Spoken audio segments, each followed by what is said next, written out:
on Hello. Facebook? We are live now. Okay. Hello, everyone. This is Son of Big God. Nice to be here. Nice to have you all. Nice to have you choose to be with us at this time. I want to welcome in our midst Dr. Echezona Obiagbaosogu. No, Obiagbaosogu, right? Obiagbaosogu, yes.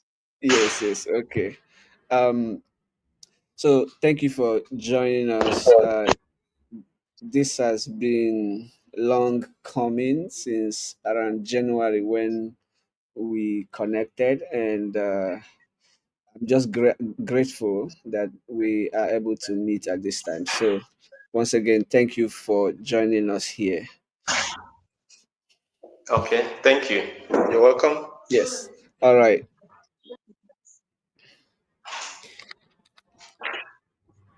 For those who are joining us, please feel free to drop your messages, your questions, your comments. We see them.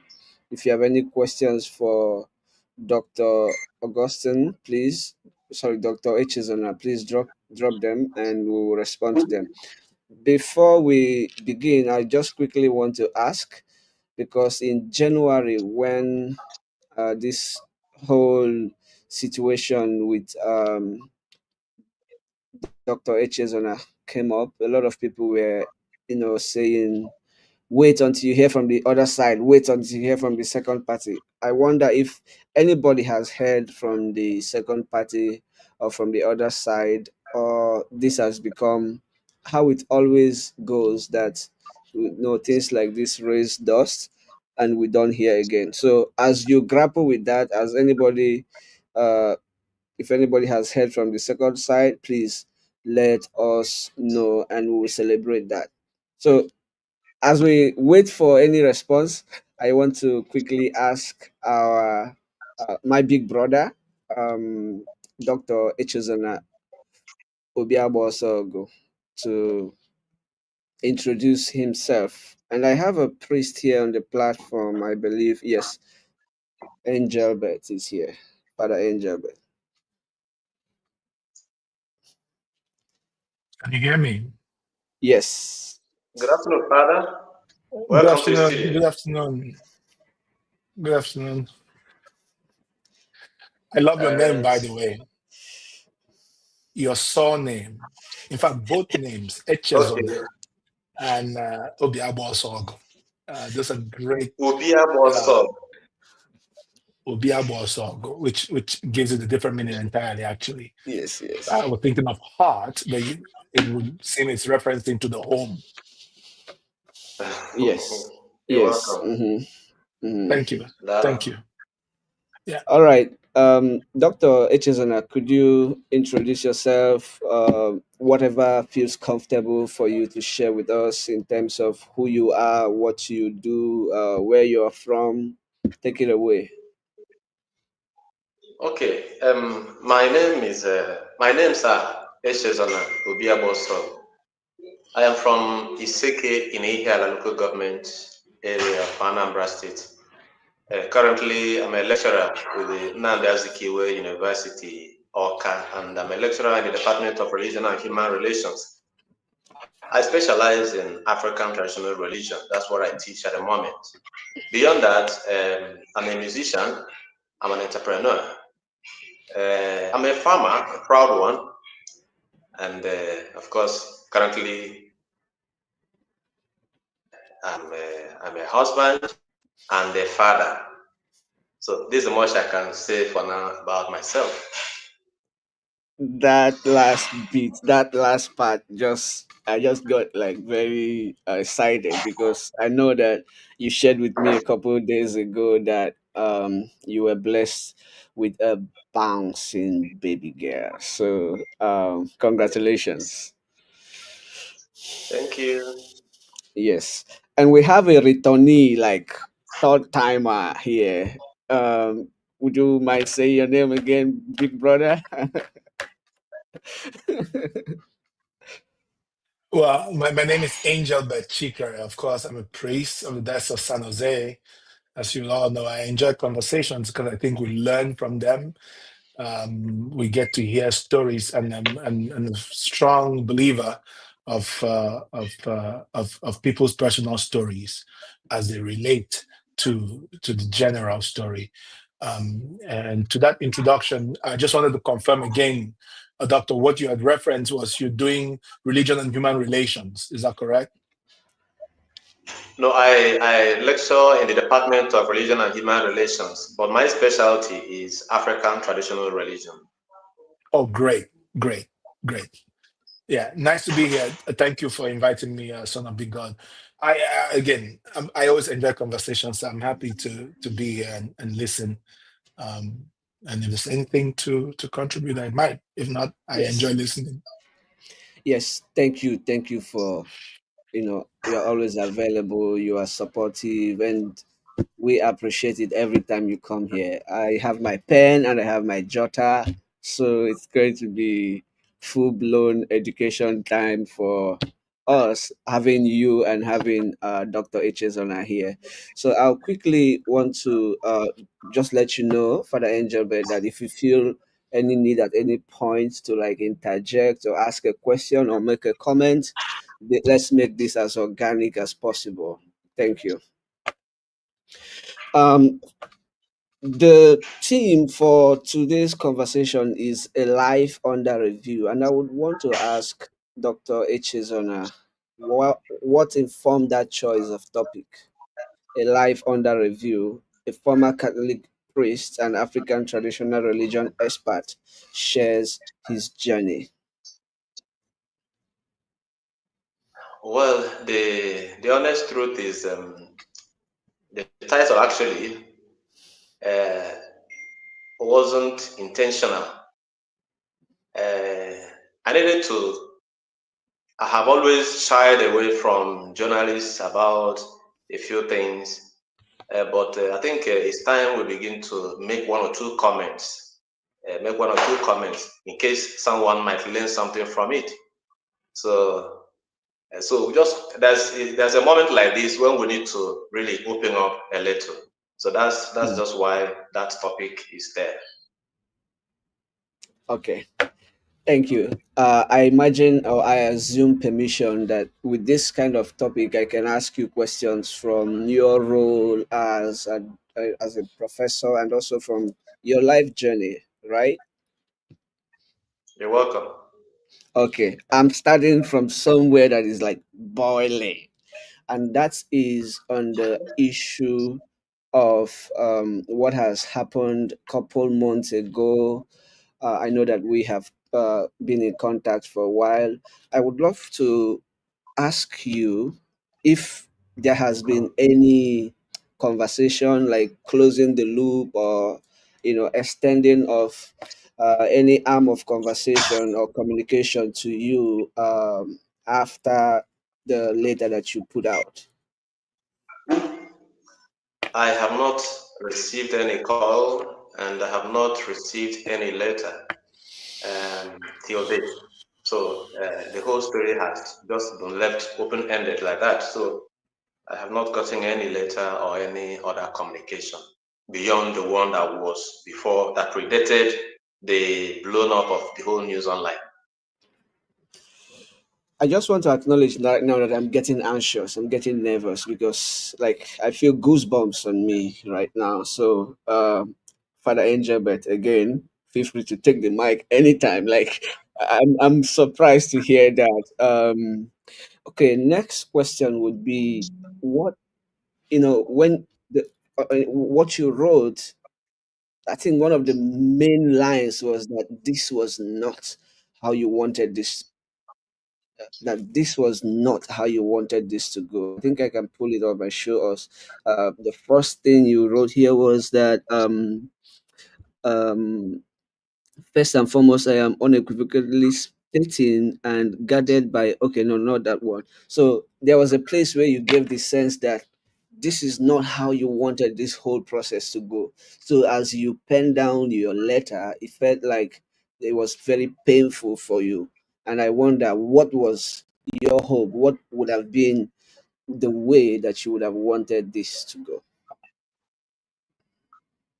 Okay, let me begin again. I have never uh, intended to discuss issues about my quitting the priesthood. I have never had intention to discuss it any further, at least not elaborately until maybe some other better time. But for now, I will only answer to the best I can. Yeah, the priesthood was a very lovely vocation. As a little child growing up, I have a very lovely image of the priesthood, and I looked up to it. It was a personal choice. Even though when I was growing up, when we were growing up, like every family, my daddy would call some of us, all of us, Eche, what do you want to do when you grow up? And people will mention what they want to do. The other person, what do you want to do? Who do you want to be when you grow up? So everybody will be like, this is what I wanted to be.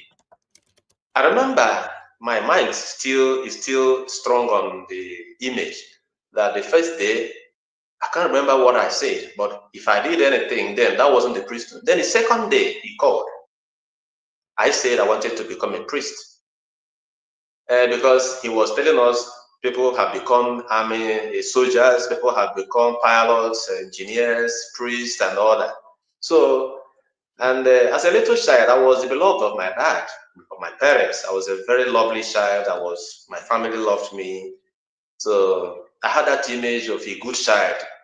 And I looked up to the priesthood as a place where goodness will blossom, and I'll use my goodness to serve God and humanity. So that is the image of the priesthood I had. And finally, I got the form. And the form, I filled it, went for the interview. From JS1, I entered the seminary. It was a lovely experience, very lovely. I enjoyed my seminary days. I was calm, I was cool. One of the interesting things about my seminary days was my music. I enjoyed music. I'm a musician, so seminary was lovely.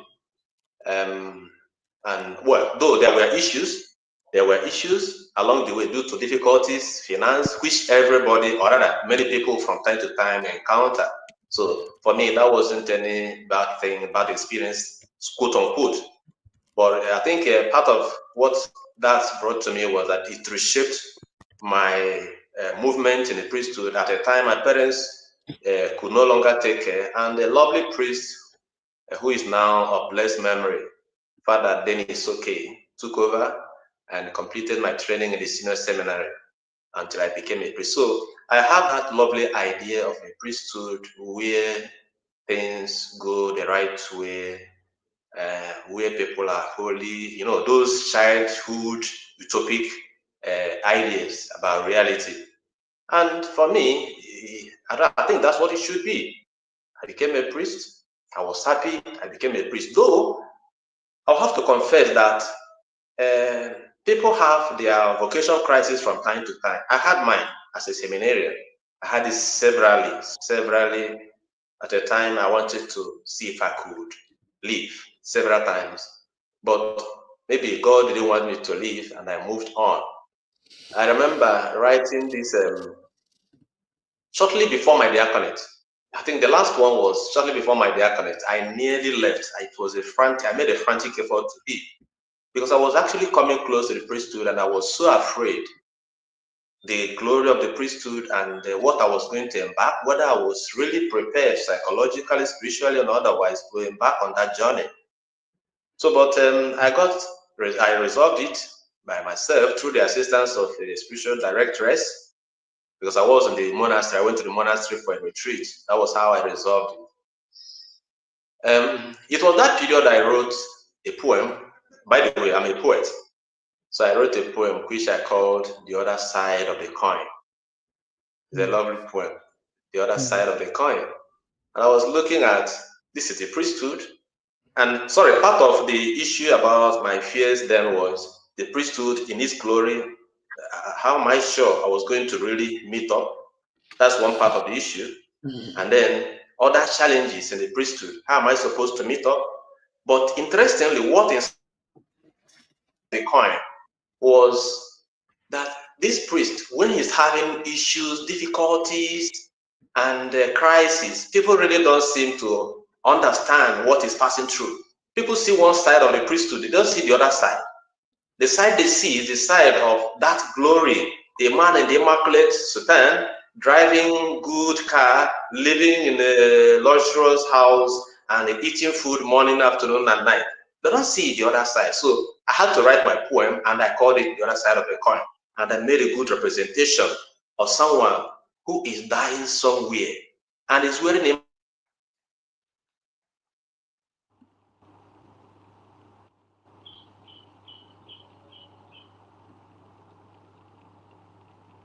Can you hear him? Seems we lost his voice. Um, okay. I would like to Yeah, no, welcome. I can't hear him. So Okay. probably Yeah, I you think might want to contact him from behind the scenes. But yes. I'm really intrigued by this conversation, to be honest. Yeah, Um, and I think it will be a good it will be really good sharing to listen in on. yeah, yeah. I see we're Father, joined by Father Samuel. yes, Father Samuel Okpara. Um, thank you for joining us. And please, could you share with us anything that you feel comfortable about you, about yourself, about your role, about your assignment? And this is really the first time I'm speaking with you, and I know we've been in communication for a while now. So welcome. Could you share anything with us that you feel comfortable? Thank you very much, uh, Mr. Fortunatus. You're a great man. I'm happy to be here. And I don't know, can you hear me? Yes, I can hear you good. Yes. Okay. And I must also say hello to my elder brother, priest, Father Injebrat Chikere. I really appreciate what you do. There is one music you sang. Just going through your profile because I got to know you during this discussion, especially this seminary discussion.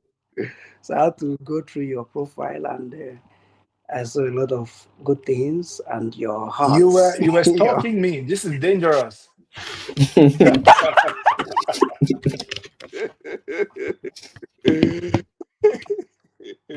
yeah, I'm confessing now.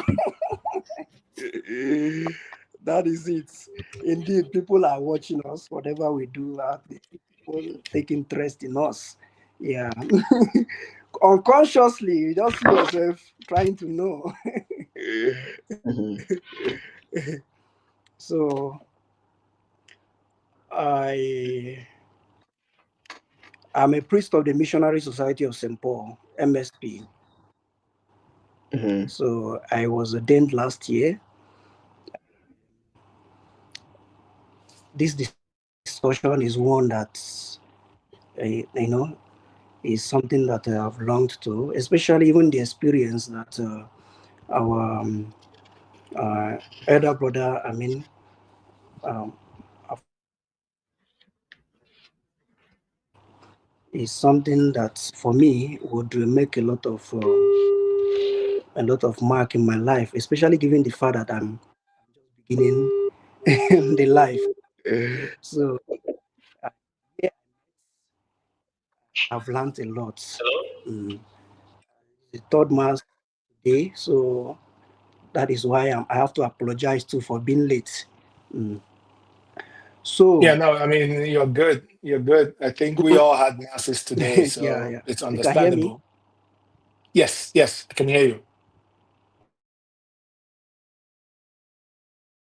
Just reporting that Dr. Echezona, his phone is having issues and he's trying to reconnect. So hopefully we have him back in a couple minutes. While we do that, again, thank you, Father Samuel Opara, for joining us. And Thank you. Best wishes. You're just a year into the ministry. Thank you for coming here. I mean, I don't say that just a year in any way. I say it just like to honor the fact that you are interested in these conversations and you are showing up. Thank you for being here. Thank you. Yeah, I didn't hear you. thank you, Samuel. I noticed you sent a friend request some days ago, and I kind of just looked. Okay, we have mutual friends, and I accepted. I tried to look at because on Facebook you don't know who is adding you, and I'm very happy that you found the courage to be on here. Some people look at such conversations as very dicey conversations, while for some of us, we enjoy conversations. We enjoy hearing people's stories. We learn from them. We share them.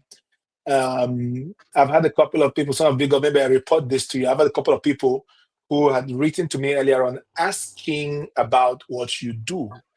And I Sorry, was, I had some technical issues. yeah. Okay. Welcome back. Welcome back. Thank you. Thank you. Network is If bad. anything happens, please, if you have any sense of like you're nervous or anxious because of these technicalities, don't worry.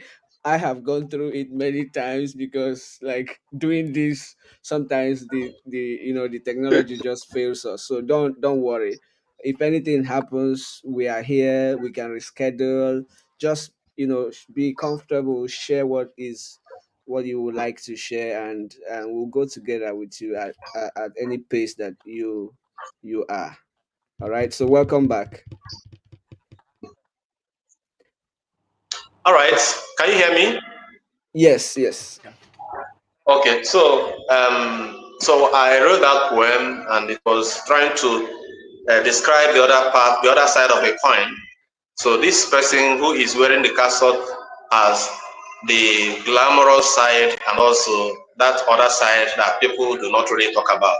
But that's by the way. So I moved on and I became a priest. I was happy.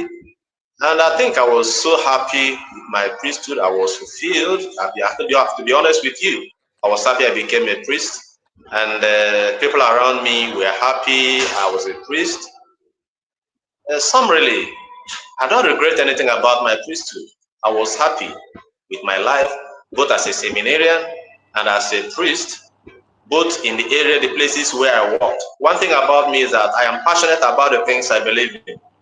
If I don't believe in it, I walk away. But if I believe in it, I am in full, 100%. So any moment I'm not okay, I just tell you, please, I need to bow out. So I enjoyed every bit of my days until things began to go the other way that wasn't actually in congruence with my personal life ideals and principles. I think that was when I began to, well, I think maybe it started early enough. A few things began to go the wrong way, but I was still positive things would uh, get redirected. Then it increased around 2012 when I went to study in Ghana.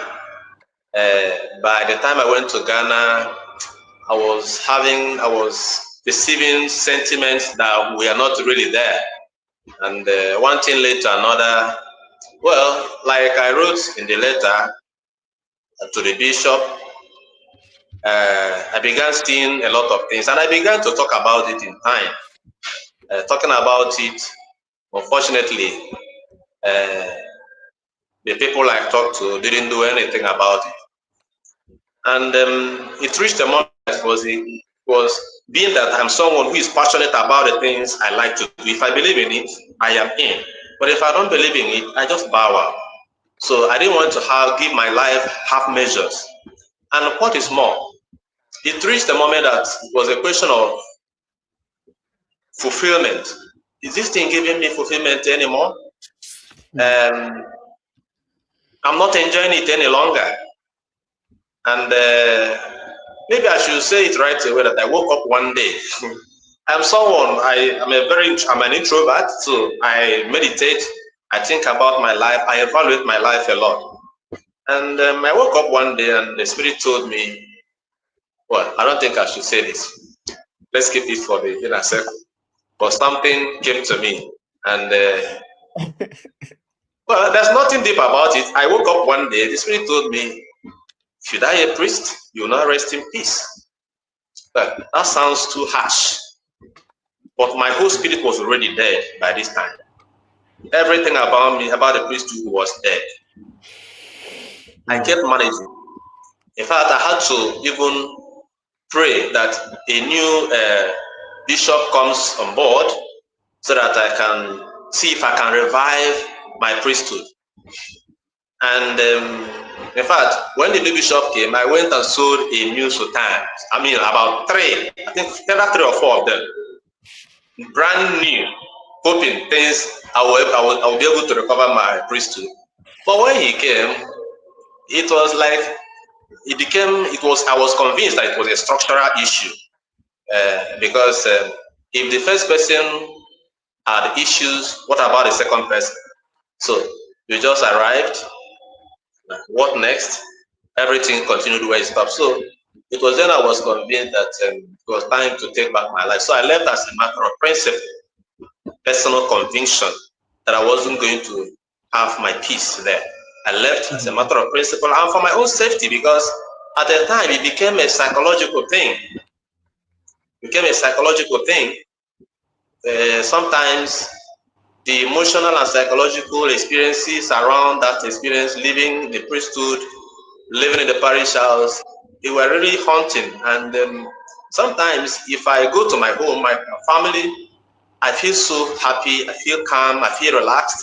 Once I come back to the parish where I was living, everything goes upside down. My mental alertness.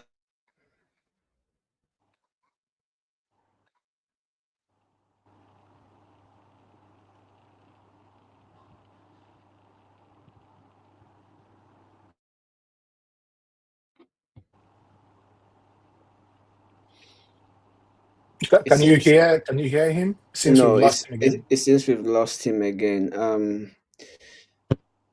Again, let me send him a Yeah, message and you just could let him reach know. out to him, but I'm very happy that he just touched on the point. He touched on several points already, Yeah. but I'm happy that he touched on his mental alertness. I would have loved to hear him say more about that. I think that's where we lost him. Recently, I've been writing on sharing some videos on mental health and the value of it and how we must value it. I think it'll be a good spot um, for us to consider raising a question around. You know what I'm And thinking? I must also note that he's being very succinct in his explanations. I guess it's a whole detailed thing that maybe might not be comfortable for him to espouse. Mhm. But you have the letter he wrote. I've seen you share that. Yeah. You might want to share. I know that sometime last year or so you had shared it. You I might can want to share it actually again. share it now. It's right Yeah, I here. think you should share it on your wall also, maybe, since Okay. it was a Okay. public letter and Mm-hmm. it was not a private, maybe a private letter put out to the public, so that Mm. maybe if there are people who are on this stream, they might also be able to just Okay. read I get it. what you're saying. Yeah. Okay. Yeah. Let me Yeah. share a link to where that post is so people can easily click it and go Go back there. there. Yes. Yeah. Yes. I was Yes. about to Yes. share what you I mean you're the same person who made the video. I was about to share the video you made about mental health. But since you're here, you Yeah. want to talk to us about it while we wait Yeah, for him to return? it's last year because again, for those who know me, I've been serving for the last 3 years. My tenure, even this time I've been studying out here. My tenure as the director of the Office of Life Justice and Peace would end in this month. And the mental health ministry was one of the committees under my office, which I think Mm, is a huge frontier, given the fact that mental health, if one were to talk about it, would be something that almost has an industrial scale at this point. We hear a lot mhm, about it. Some people might trivialize it. Some people might say, well, it doesn't happen to us. We are strong people, or we are mhm, people who do not struggle with mental health. So is that stigma that goes with, oh, yeah, he had a mental issue and mental issues are looked upon as something you're psycho, you're mad, as opposed to Mm-hmm. just even mere stress. um, um, I think he's online somewhere. He's asking if you could bring him back in. Okay. But to just talking about that, I raise it because he mentioned it, and it's a very important thing for us to pay attention to. I had written on my wall there are about 4 or 5 videos. I've shared 2, just parts of it, where we're talking about mental health. To respect and affirm people's dignity, recognizing their mental difficulties or their mental struggle or stresses would be a good thing to do. And ministry could stress people out. Mm-hmm. Think about parents who have 5, 6 children, and you're struggling to raise them. They all have their complaints, they all have their opinion. And think of a priest who is in a parish with over 1,000 people, over 10,000 people, over 2,000 people, and Yeah. everybody in that parish wants to talk to the priest. And so I find also what he shares about, he called it the glory of the priesthood as opposed to the dark sides of it. I just think they're both together. They come together, and I don't see it very much as glory. I see it as service, but I understand what he's painting in that sense of this is a site people glorify. Oh, the priest is there, the priest is loved by his parishioners, he's supported by his parishioners. They don't see the difficulties the priests go through.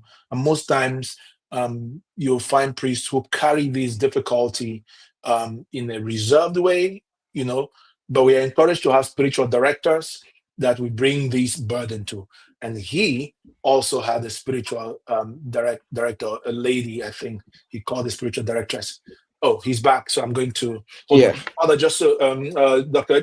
Echezona, just so you know, I was talking about the point you had raised about your mental strain, being that your mental, there's a phrase you use, I'm trying to use exactly that.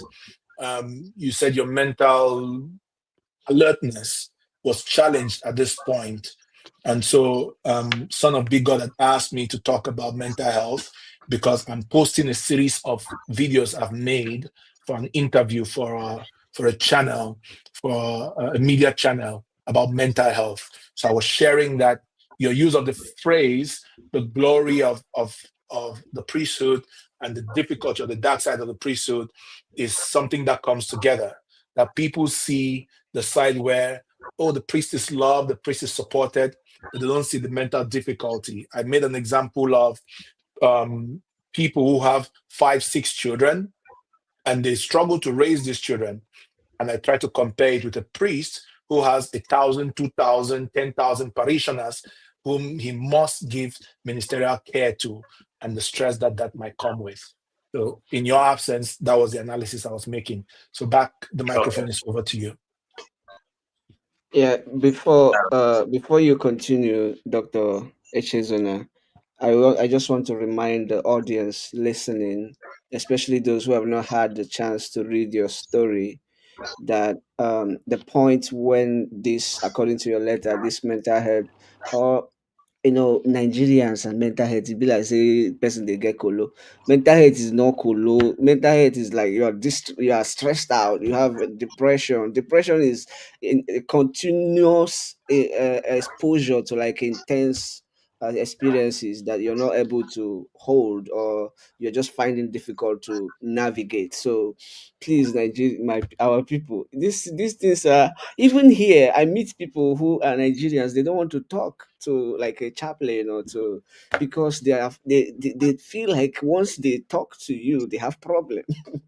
Anyway, so I am trying to recap for those who do not know Dr. Echezona's story, that he served his diocese for 17 years as a priest. And according to his letter, the last 10 years of that ministry, of that service, was like hell, was like pain, was like waking up and feeling that he was worthless. And you are right here. If I misquote you, please correct me.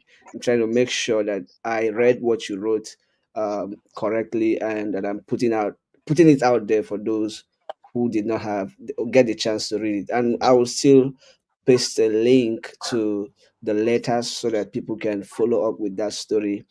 Trauma persists, trauma does not end. What you are doing here today, Dr. Echezona, is something that your daughter or your children could watch later and understand the story of their dad. I think it is hard time that to the extent that you are able to share, that please you go ahead and share. And whatever you're not able to share, please hold it. Everything you leave with us here is precious and we hold it as such. So please continue. All right, so where am I supposed to begin now? Oh yeah, so Anyway, the you had talked about the mental like alertness. You were beginning to touch on the difficulties that those began to like the impact of what was going on. You will go home to your family house and you'll be fine, and you come back to the parish house and it will be like you are maybe it was just not feeling right. So I think that's where you stopped. all right, so it was at that point in time I began to evaluate my life. I was having a lot of, I was experiencing physical sickness, psychological and emotional turbulence. I like it's already in the public domain. I moved around trying to talk to one or two persons, but it ended the way it did. Before finally, I told myself it was time to take back my life. So I chose to take back my life uh, when I could no longer solve the problem within. So I chose to take back my life because I have always believed in myself. I've always believed in myself, and I know what I could do as a person. I think I grew up from a family where my parents trusted me. My father, my mother, they know my capacity, they know what I can do. And I didn't want to die with a wrong me. Let's put it that way. I didn't want to die with a wrong me Mhm. because at the time, the I felt somebody wasn't understanding me, or sorry, some persons weren't understanding me, and it was intentional and consistent. So refusing to die with the wrong me, I felt dying with the wrong me would be the worst mistake I will ever make in my life. So I chose to bow out. Good. And as you share that, I remember from your letter that you had expressed and named the fact that a couple times, several times, you tried to reach out to these people and you were not listened to. And you tried again and again and you were not listened to. So I'm hearing that intentional dismissal or intentional consistent uh this just approach that did not include you, like consistent exclusivity in a place where you belonged or you thought you belonged. So that's what I'm hearing, and that's what I wonder if that's how you felt around that time.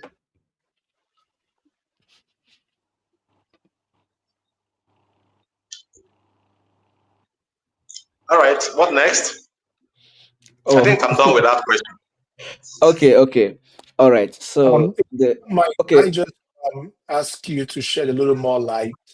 So recently there's been this conversation. I'm just trying to connect your narrative to maybe a broader picture as you can contribute to it, and you're not compelled to.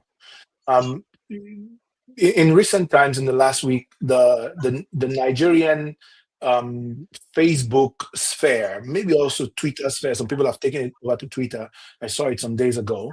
There's been this buzz around clericalism, subculture of abuse of power within seminary formation, and it's extended also within the way dioceses recruit.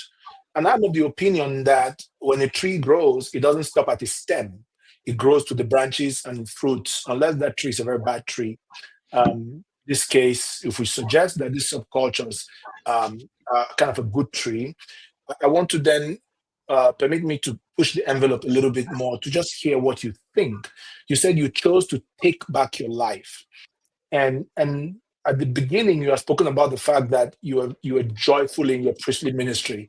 So I'm kind of, as a priest, I'm kind of caught in between. Were you taking back your life from the hands of God, where you had found joy in service, or were you taking back your life from a supposed limitation or clerical abuse of power that limited you? So who were you taking your life back from? Of course, I strongly believe we cannot take our lives from God because He's the author of life. Okay. So I'm just asking if you could shed more light, and let's see, in my mind, I'm trying to see if there's any comparison to be made with your experience and with what we've been talking about seminary formation. All right. I think when I talk about taking back my life, I meant that I have this understanding that God is everything, and even as a priest, I'm serving God. As a layman, you are serving God. Wherever you are serving God. So, and I choose to serve God as a priest, the priesthood. So when the instrument of the service wasn't no longer giving me the fulfillment in the job, that was when, like I said, I chose to take it back to continue to serve God through another instrument. So ultimately, everything is about service to God and humanity. Service to God and humanity. That's everything. Thank you very much. I think that I would have another question for, and this is not question to put you on the spot, it's just question for you to show light, because I found a great interest when you introduced yourself and you said you are in the department of religion and human relations. So ultimately, hopefully, at some point in this conversation, you tell us more about your teaching of African traditional religion, a space that I'm also interested in, and I would love to ask you that question. Back to you, son of big God, to your next step. Don't go to that question yet, Dr. Yeah, Echezona, so that's why I'm please. holding off my Don't hand. go there yet. We will get there. Like I have a hope that there's a way we're going. And again, you are our leader, Dr. Echezona. So we are at this point trying to unearth this whole Excuse me. story. We are at this point reviewing this journey. That's your topic. That's the topic you gave us. So i I wonder at this point how it felt for you when your farms were destroyed. I can't get you. Okay, I said I wonder at this point how it felt, what it was like for you that your farms were destroyed. You said your farms were destroyed to the tune of like 2 million naira or something like that. Was all of this part of what compounded or what culminated into, the psychological or emotional experiences that you had? I think I need to say at this point in time, yeah, the letter that was flying online was written by me, though directed to the right quarters. So how it came online, I wouldn't really give a good account of it. At any rate, what is there is correct.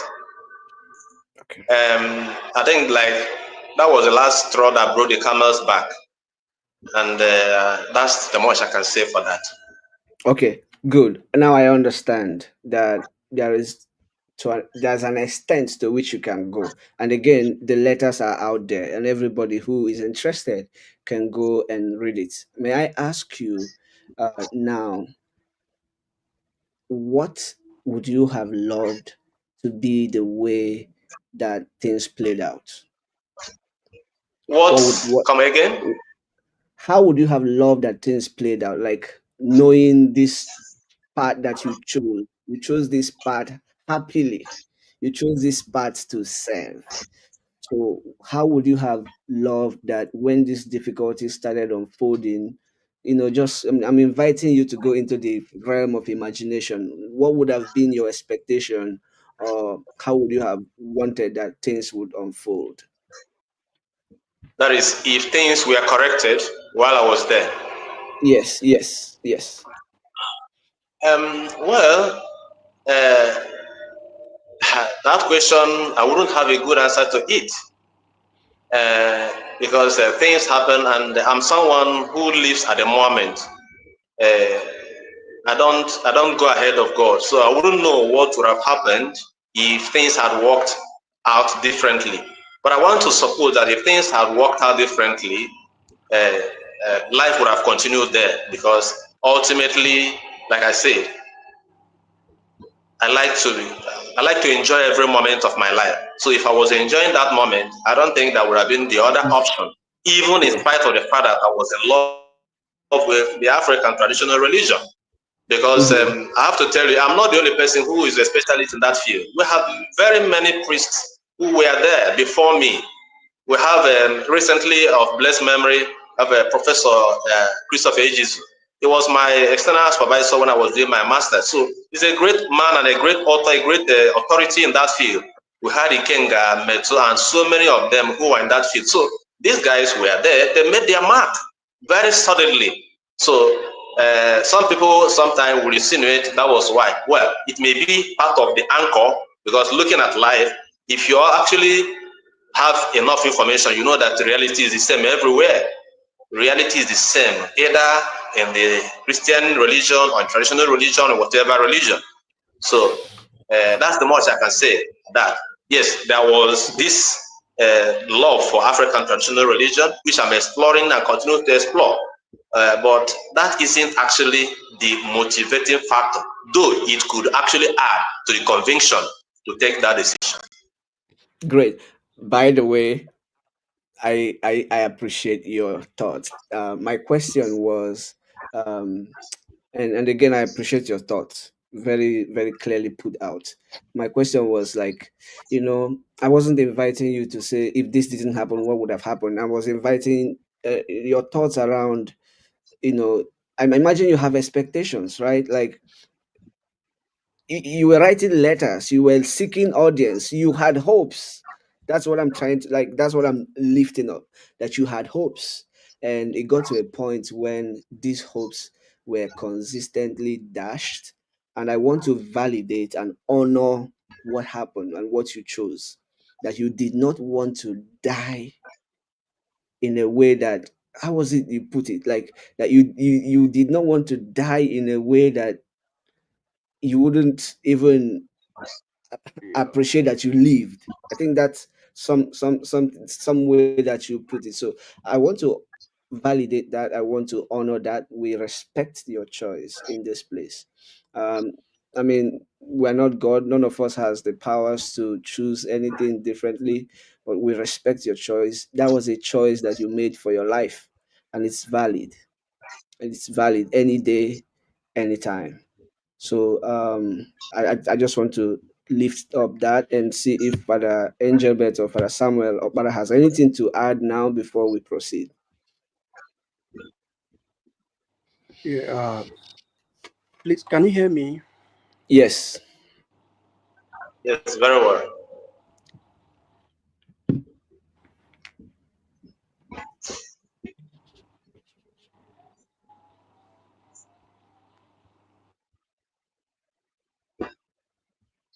Oh, we lost Father Samuel. We can't hear you.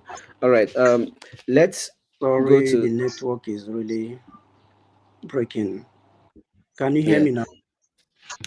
Yes, yes. Yes. While we wait for him to maybe get his network, wait for his network to clear up, Dr. Echezona, you applied for voluntary laicization. Could you explain that to Nigerians who don't know what that is? And the priesthood, voluntary laicization is a situation where, well, to begin with, I'm not a canonist, so I will only explain from a layman's point of view. Mm-hmm. So the knowledge I have about voluntary laicization is that a validly ordained Catholic priest may, out of circumstances that maybe like what I was at, or some other reasons, might apply for voluntary laicization, wherein the church will dispense him from certain priestly obligations to allow him live life as an ordinary person. So Mm-hmm. the priesthood is not a do or die affair. I think the church, the Catholic Church, it's wise to have included such a provision so that people do not die because of that impression that it must be for life, for better, for worse. So there are moments, even in matrimony, where separation is allowed. So that applies also in the priesthood. Mhm. All right, thank you. This is because there were lots of comments going around that time, and I see that Father Engelbert just unmuted himself. Father, please go ahead if you wanted to say something. Yeah, I think, thank you, Dr. Echezona. I think that that's something, again, that we must consistently do to educate our people about the richness of the Catholic faith. There's something also that has gone viral online about a grandfather who became a priest, and Nigerians are celebrating that. And I can understand why. Well, the Nigerian Twitter sphere or Facebook sphere is celebrating that. I can understand why, because it's not common for us, but these are things that are already in church norms. It is in the church. It's known by the church. It has been provided by the church for these circumstances. And as Dr. Echin, as I explained, it is part of what we as a church have in our canons. And I love the fact that you deferred to the canonists that we have. There are many of them online. For those who don't understand who a canonist is, think about him as a church lawyer. Good. So he's more adept in these technical terms, which we all as priests get to learn at a very base level. And for those who are interested, they might read more. So yes, thank you very much, Dr. Echezona, for explaining that. I think people need to know. And this doesn't mean that somebody just wakes up one day and say, oh, I'm applying for laicization or for voluntary laicization, and it's stamped. It's a whole process. There's discernment, there's prayer around it. You know, that same act of discerning, while you go in, you'll be invited, you talk with people, your spiritual director, and the whole gamut of things that go behind the scenes would go in. I'm not sure if in your case, Dr. Echezona, these things happened or didn't, but I'm just explaining for the general public to understand that that's something that's possible in the church. Thank you. And Dr. Echezona, I have been defending you in many places. Now you are here, you defend yourself. I've been defending Sorry, you in come many again. places. I said I have been defending you in many places. Today you are here, you defend yourself. So All right. somebody put So out a comment. maybe I didn't get the question very well. No, I'm about to ask the question. Somebody put out a comment saying that Okay, okay. oh, you just left and then within 5 months you got married. So what was that signifying that you got married within 5 months? And then maybe you already knew the woman you were marrying before you got. I'm like, should he go to marry somebody he does not know? Like, so that was me defending you. Now it's you to explain or to share how that discernment process was for you, how that journey, coming up to deciding that, you know what, I'm going to Wasawara here. I'm going to stop here. And if you don't mind me All right. adding, if you don't mind me adding, if you don't mind me adding, if you could begin from in your personal journey, as comfortable as you feel, if you could begin from your process towards applying for voluntary laicization and your discernment towards what Son of Big God says he's been defending you about, it will be helpful. Well, when I was convinced that I was going to go, it took me time. I will be honest with you. I shed tears several days because the priesthood was my childhood dream. But then things happened, and I think it was Charles Darwin who said that the only species that survives most is the one that is amenable to change. So when it reached a moment in my life that a change was needed, I had to take it up, and it wasn't an easy decision to make. So I shed my tears several days. It wasn't making meaning anymore. So I knew I was going to leave. So I began to look around. But the honest truth is that I didn't have anybody. Some persons were really insinuating that I already had someone, maybe I had babies. I didn't have any. Nobody was there. I was just living my life as a priest, convinced about the vocation. So not a single person drew me out. So, but when I finally decided I was going to go, I was still on castle and made my application for voluntary laicization. I think the very day I dropped it was the last I celebrated mass. But people around me weren't convinced I meant what I wrote and what I was decided on. So I immediately began, because the question is, if not this, what next? So I was Mhm. ready before moving out. I was ready. I prepared myself psychologically, spiritually, and otherwise before moving out. So immediately I stepped out. In fact, I was even on castle looking around. So I intensified my search when I left. I was searching in and out, offline, online. So everywhere was for me a platform to search. And I think I'm also someone who get inspired by the things I do. Once I stepped, I came across the person who I felt was there for me. I felt there was nothing to wait for. After all, I'm not young anymore. So why waiting? If this person, if ticks the boxes that I actually wanted, at least to a reasonable extent, why not? Why waiting for too long? And you know, one thing about this situation is that when you continue to wait and begin to look for the Madam or Mrs. Good that is 100%, no one ever gets it 100%. And there is that tag that most ex-seminarians, or maybe in this case ex-priests, will end up having, will end up the wrong way. But for me, it doesn't make meaning to me. So I believe it's my life. So I moved on. It's just a switch from one stage of life to another. For me, life is normal. It moved on. Yeah, it was painful that initial time. The journey moving out wasn't easy. Like I said, I shed tears for many nights.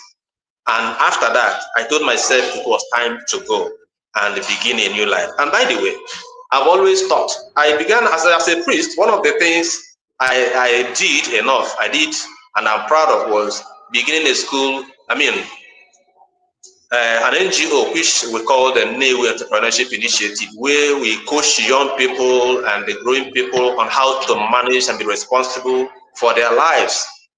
So I was doing that because I wanted to impact on the young people to take back their lives and avoid all these. I've always believed that there is no magic wand to wealth creation. There are a lot of deceit in religion by priests, pastors, and many people out there deceiving the miracle. Yeah, the Catholic Church and the church in general doesn't believe in that, doesn't teach it. But then you see many priests who are into it, and it's so painful. So I wanted to impact, I wanted to contribute my quota in correcting that error.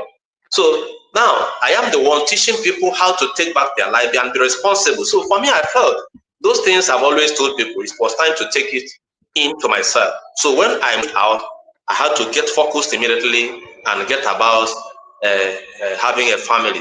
So that was why immediately I left, I intensified my search, and within a couple of months, I was able to, well, yeah, months or years, I was able to get someone, and I moved on because I was convinced I didn't need anybody. Yes, even if, I didn't need anybody to begin to tell me, oh, come back, because I moved out of pure conviction. Thank you. This is just mind blowing, and I want to just make a comment here. This is not about me, but it's mind blowing. Um, a lot of people wonder. I mean, to the persons who are asking, but why did you go marry immediately? When a priest is going through stuff, who do they talk to? These people are Sorry, come human again? beings. No, I'm not asking you a question. I'm Okay. making a follow up from your comment.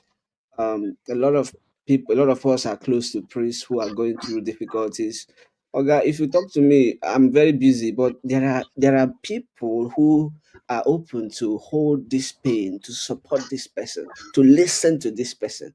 A lot of priests are going to be watching what I'm saying right now, and you know that when things get out of hand, you have like a cousin, sister, or even a secondary school friend, a lady who can just give you that ear that listens to you. So it's surprising that people think that somebody steps out and gets married within 1 year, and it's all hell is to be let loose. And that's by the way. I resigned from Schoenstatt Farmers, and the night before I resigned, I cried the whole night. I cried the whole night. I was making this decision, but I cried the whole night because from when I was 12 until then, I had nothing else. I had nothing else. I had given up like opportunities to go play football professionally. I had given up so many things. So to pen my resignation was in tears. And a lot of people don't understand that even when you step out of this system willingly, you're stepping out of your whole adult life. You're stepping out of the whole visions you had. You're stepping out of the whole everything. So I want us to, in this moment, for 20, 15, 10 seconds, hold the reality of this man, Dr. Echezona, who has shared with us that for many nights he was in tears. For many nights you were in tears. You were in tears because of the breakup that was happening between your first love, between the thing that you chose as a young boy with passion. For those nights that you were in tears, we hold that we hold them with you here, and we just want to tell you that we can't make it right, but we're grateful that you've come through it. For all those nights that you were in tears, and nobody would understand you, and fellow priests would not listen to you, and nobody will listen to you according to your letter. For all those nights, we hold this space with you, and we hold it with you, and we're grateful that you've come through it. And we want to say thank you. Thank you for taking the decisions that you've taken. And now look at you have a bouncing baby girl. We have to celebrate her on this platform one day. I need to say something. Can I? Go ahead. All right. No two lives are the same. It is possible that there are people who are facing more difficult situations than me. It is possible. I'm not saying there are, but it is a possibility. But I've always believed in myself and my personal relationship with God. So that with my own situation and circumstances, this is where my life has taken me. And as far as my relationship with God is concerned, this is the much I can go. So it is possible there are people in more difficult situations and are comfortable with it. But I wasn't, and I chose to do what I did. So let that be made clear. Good. Thank you. We welcome. Thank you for that tremendous addendum to what we just shared. This is why we continuously advocate for appreciation to personal stories. No two journeys are the Yeah. same. Thank you very much for that.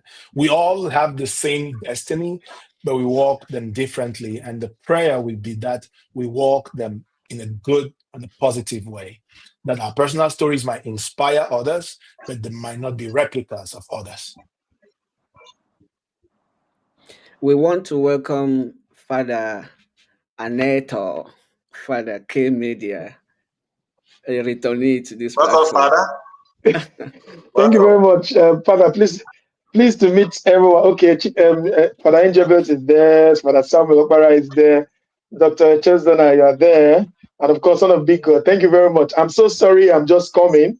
I had masses, and then I had a meeting, so I just got back. Actually, I hope I did not miss too much. We've done 1 hour 4 minutes already. Yeah, I mean, we've been talking about a couple of things, so we're happy to have you here now. Welcome. Thank you. Yes. Thank you. Yeah. Um, We have um, not done second collection, so you're fine.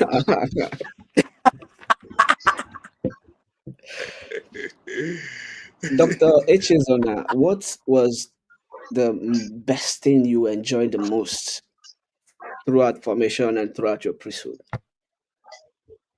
Sorry, come again. What did you enjoy the most throughout formation and throughout priesthood, like your years of service? I think in all, I enjoyed the seminary formation. I enjoyed my seminary formation, like I said, and as I mentioned, I am a musician, so I enjoy my music life. I was a chorister, a choir master, I was an organist. I'm an organist, so those things give me an identity I enjoyed, and I think I continue to enjoy them. These days, I have more time to my music, personal. I really enjoy my music on a personal basis, and sometimes out there with groups. So I enjoyed my seminary days because of my music. As a priest, I was happy.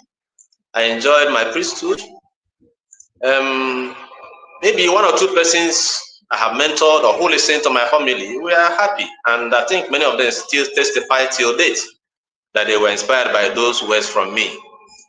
Another thing that really makes my memory, makes me happy as an achievement was the effort I made to begin to correct the wrong miracle campaign that was really destroying the church. Like I said, with a group of friends, we began this society, new entrepreneurship initiative, where we begin to tell people that it's by the level of your hands you shall eat. So we began that campaign with the permission of the bishop, of course, even though at the time these were part of the issues around my life that we couldn't agree to move on. So, but the much we were able to do was really impressive, and people were really told that you cannot, there's no magic wand to wealth creation, and life is, for me, life is a science. Everything is scientific. In fact, there was a particular experience where a lady came to me crying that the younger sister was having fibroid. I was in the office, and when I called the lady, you can look at the stomach and see how protruded those fibroids were. And I immediately called one of my doctor friends and asked, what could we do? This family is poor. The parents were gone, and only the children remained, and nothing. So the doctor asked for the lady to come, and she came. Looking at her, the doctor called me just minutes after that and said that there was need for an emergency operation, that this thing needed to be done as soon as possible. The lady was not married by then. So, doctor, this family do not have the money. He said, okay, that the best he could do is to ask them to bring, I think, either 20 or 50,000, that he will waive off every other thing, but this money for the utilities, for the few consumables that he needed to buy those ones and leave off every other thing. So they finally fixed the operation, and on the Wednesday that the operation was fixed, I was supposing that they went for the operation. So hoping for the good news. On Thursday, I saw the lady, the woman who came to, who cried to me, and I was asking her, how did it go? She said, oh, we didn't go again. I said, why? I was surprised. She told me that one priest told them that they should come for prayer, so that he will give them prayers. She said it in Igbo, the fibroid. And I'm like, when you were dying and crying, this priest was not there to give you prayers so that you can burn the fibroid out of your belly. And now this man has fixed a time and shelved every other thing to do this operation, which was a matter of emergency. And now someone is telling you to come for prayers. The fibroid. I was so furious. Yeah, I lambasted this lady.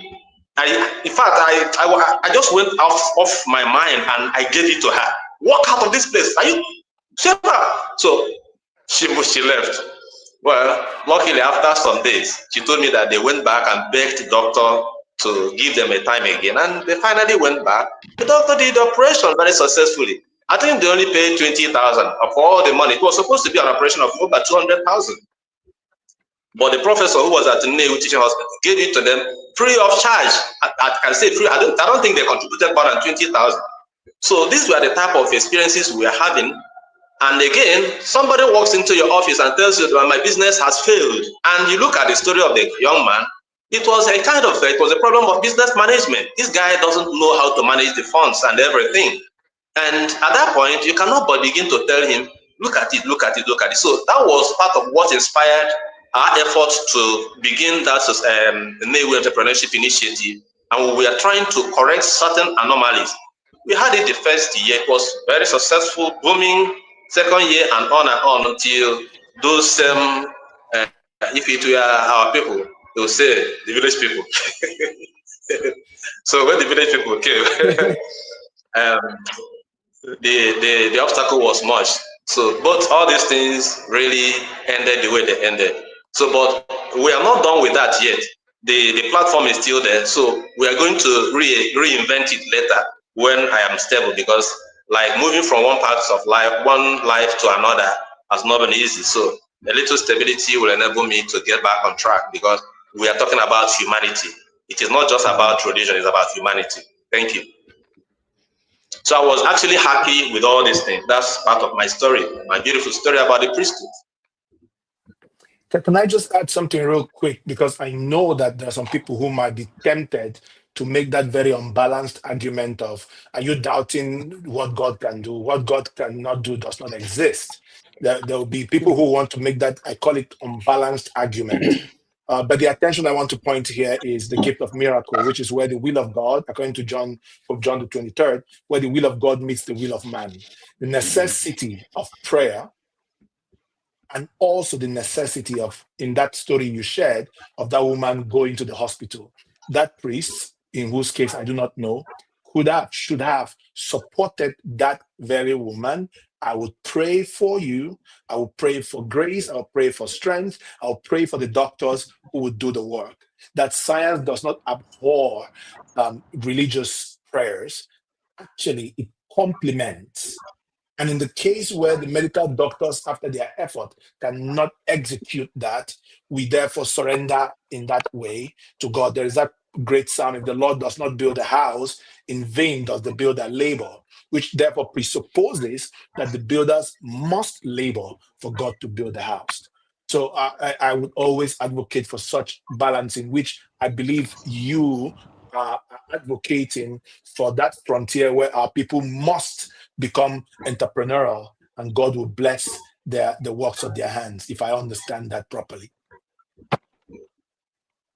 All right, thank you. Yeah. I would love to ask you a follow-up question, because there's a way you raise something up.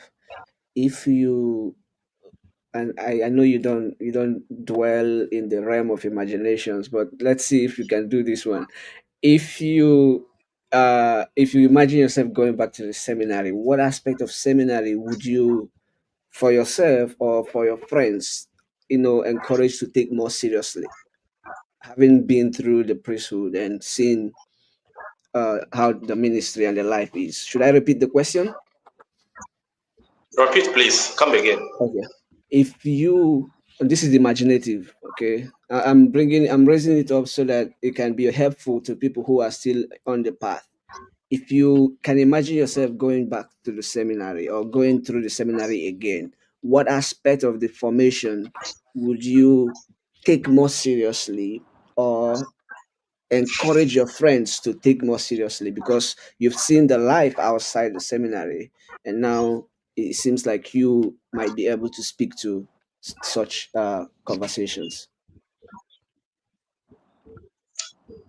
I really can't find an answer to this question right now, because the church, the Catholic Church, has always had an idea of the type of priest they want to raise for the society.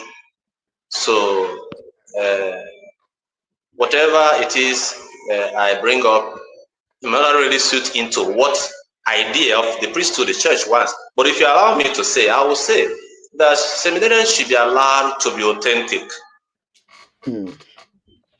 What I mean, I was in a seminary as a formator. I had a particular situation where I wept when a particular seminarian was expelled. I tried to save the seminarian, and he couldn't be saved. What was his offense?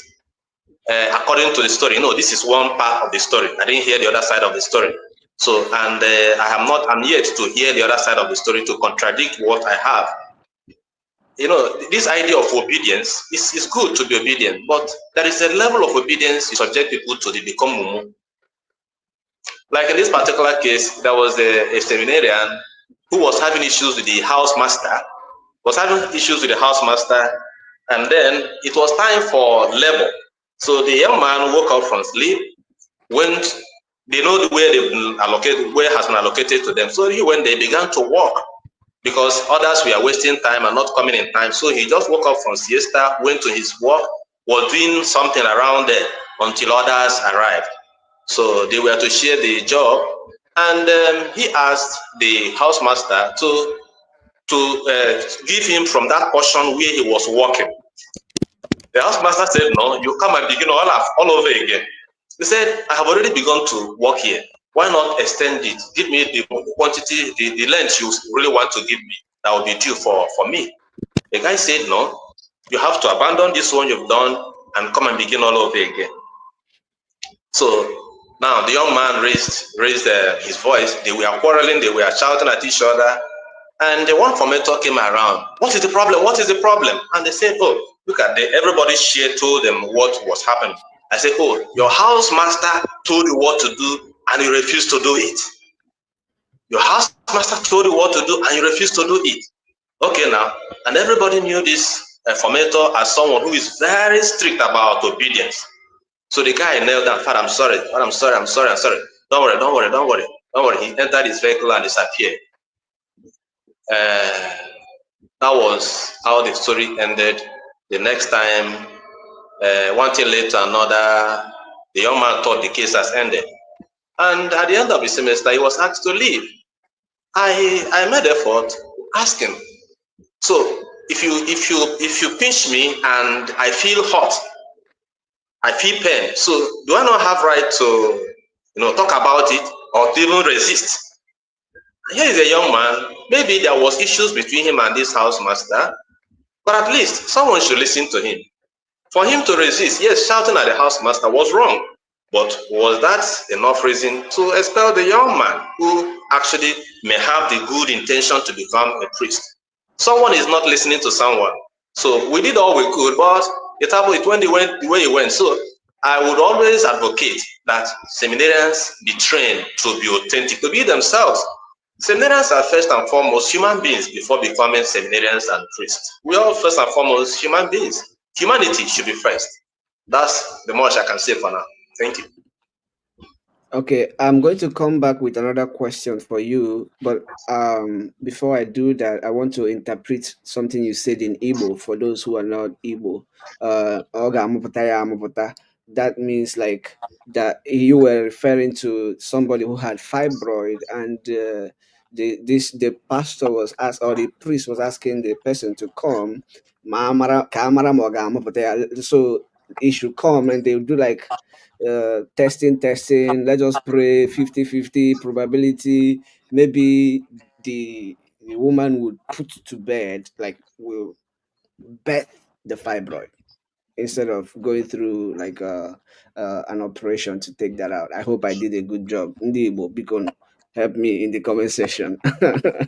um, so I will come back to you, Dr. Echezona, and the question will be, what do you enjoy most about being a father and a husband now?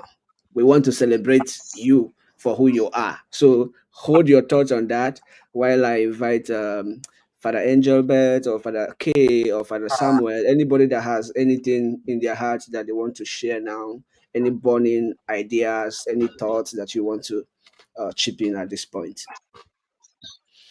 Yes, excuse me. I would like to say something. Okay, please. When it comes to seminary formation, I think somehow I represent, even though seminarians are still there, I'm normally a seminarian, but somehow I would say I represent them given the time I left the seminary. So, and of course, the Missionary Society of St. Paul, we have our own style of formation. We may not be perfect, but um, I think we are trying. And then, of course, there is room for improvement.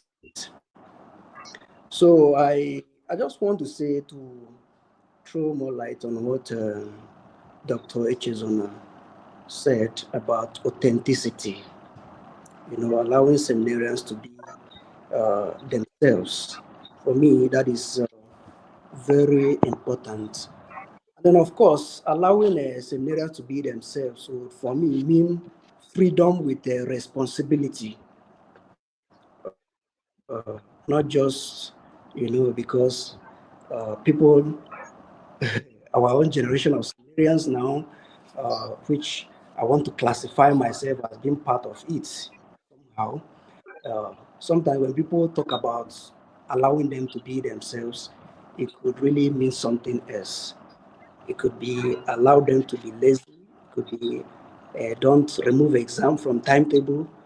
It could be we should have no manual labor at all again for the students. A lot of things. So I want to just say freedom with responsibility. In our own system of formation, there is something we call group life in our spiritual year.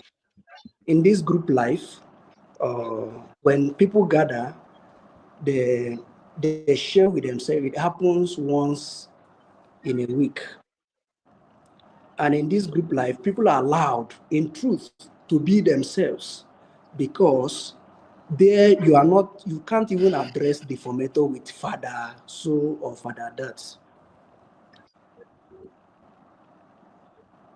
Am I, can you still hear me? Yes, yes, we can hear you.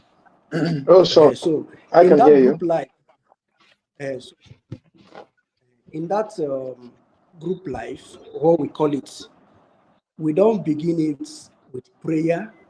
Everybody come, everybody comes and then sit down round around, and then you share with one another according to how you are moved. Those that did something, you need to appreciate them within the week, and those what they did was didn't go down well with you. And then the formators, you can call their names. You can call their names. I could just say, I wouldn't add the Father Engelbert or Father Neto. I would just say Aneto. you know, I'll say Fortunatus. I wouldn't add Doctor Don't put me there. Echezona. I would just say Echezona. Not minding your age, you understand, the formators. And we believe, according to our system there, whatever you say there remains there, it dies there. Those that, during those that used to quarrel so much that time are footballers, because this football is a government. So they will say, you did this to me, the way you tackled me, and the rule is that whenever the other is expressing himself, nobody, you must not say something. You listen and let the person finish. And when the person finishes, you are even encouraged to pause and reflect on what the person has said. And then we encourage that sometimes you don't need to react immediately. Go and listen. Stay with it. Let it digest, and then you can, even if it is the next, because you can't bring it out of whatever I discussed there. So you have to wait until the next group life. You can bring it up again and say what you said the other day. I have reflected on it, and I think you is good. And we are told to really begin with gratitude. There is something good about everybody. Hmm? And then from there we'll go to where the person is not getting it right. That was really I think we're losing Father and I believe Samuel. that helped me, Okay, even go when ahead. for those of us who know me. In the seminary, I was really online as a seminarian. I was already online, and I got some advice from people who meant well for me, telling me, stop this, stop doing this if you want to be a priest. and all that. Even I must say, but somehow, I believed in the information I received earlier, the authenticity. And somehow, even with fear, I continued to do what I do, but to be more responsible, like to really own it and know that this is not about me. I represent not just me, but the MSP and the entire church, they say. And that All right. really, thank you. I think let me just stop there. Father Samuel, I'm going to have a whole time with just you. So I'm very interested in to hear about like your thoughts, what the feel of like the contemporary seminarian life is. We're so interested to hear that. I would love that you hold that the remaining part of that for we are planning for a session. So we'll listen to that more. Dr. Echezona, remember, we're coming back to you for you to share with us what you love so much about being a dad, being a husband, and what you have transferred from your life, from your formation, from all of these years of ministry, years of training. What have you transferred, and what are you enjoying? Share with us so that those who are also uh, thinking that they have become incapacitated because they were all in the seminary their whole time know that life is beautiful, and to be able to continue to ascend towards that freedom that is for, and is not freedom that is from, in their discernment and in their life moving forward. So hold that thought as I invite Father K or Father Angel Bets to take us to wherever they want. Wherever we want. All right, thank you very much. I must say, it's a pleasure to be here once again, Dr. Echezona. It's wonderful to be able to sit with you. Even though in a virtual space, but it's so wonderful to be able to do that. While you were sharing and talking about obedience, something came to my mind. Some days ago, because I have been discussing with Fortunatus on some of these things, and just some days ago, I was reflecting on obedience, the stories of some of our brothers who have left the priesthood by themselves, without using the proper channels, because to a very great extent, they did not trust those channels. Mark that. That's important. They did not trust them. And I'll tell you why very shortly. Right? Some years ago, a priest disappeared from my diocese. Right? I was not yet a priest at the time. So I was hoping that when I get into the priesthood, I will hear his story. But then I became a priest. I tried to ask. Nobody really said anything. I couldn't hear his story. I tried. I asked people, because I'm very inquisitive. So, and then some years ago, after my ordination, another priest disappeared from my diocese. When I say disappear, I mean disappear. Like a priest picks his things and he disappears. Literally. You don't know why he left. He doesn't tell you. He just picks his things and he leaves. He doesn't talk to even his closest friends.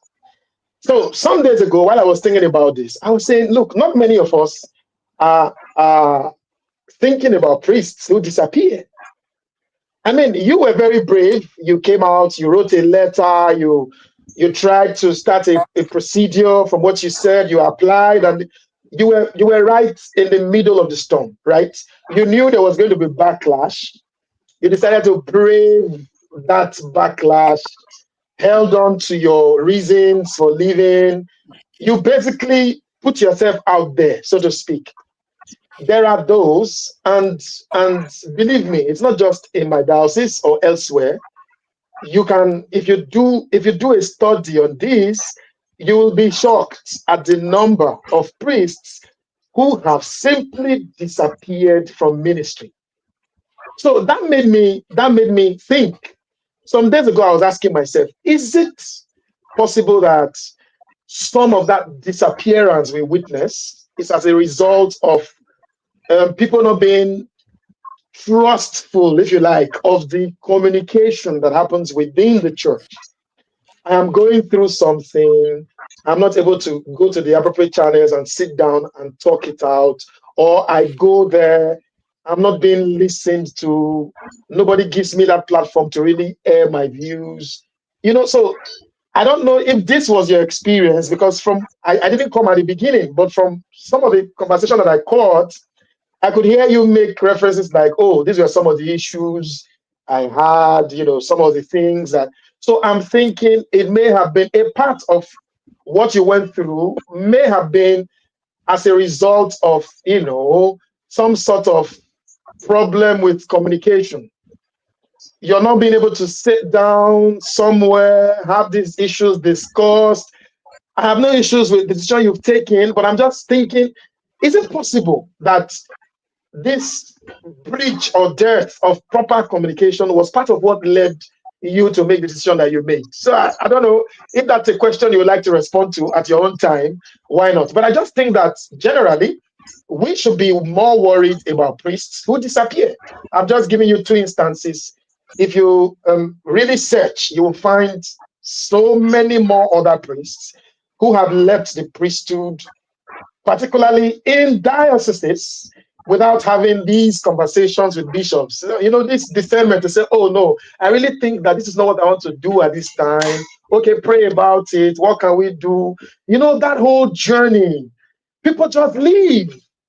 There is no recourse to the appropriate channels because of this suspicion. So I want all of us to think around these and let me know what you think. Mhm.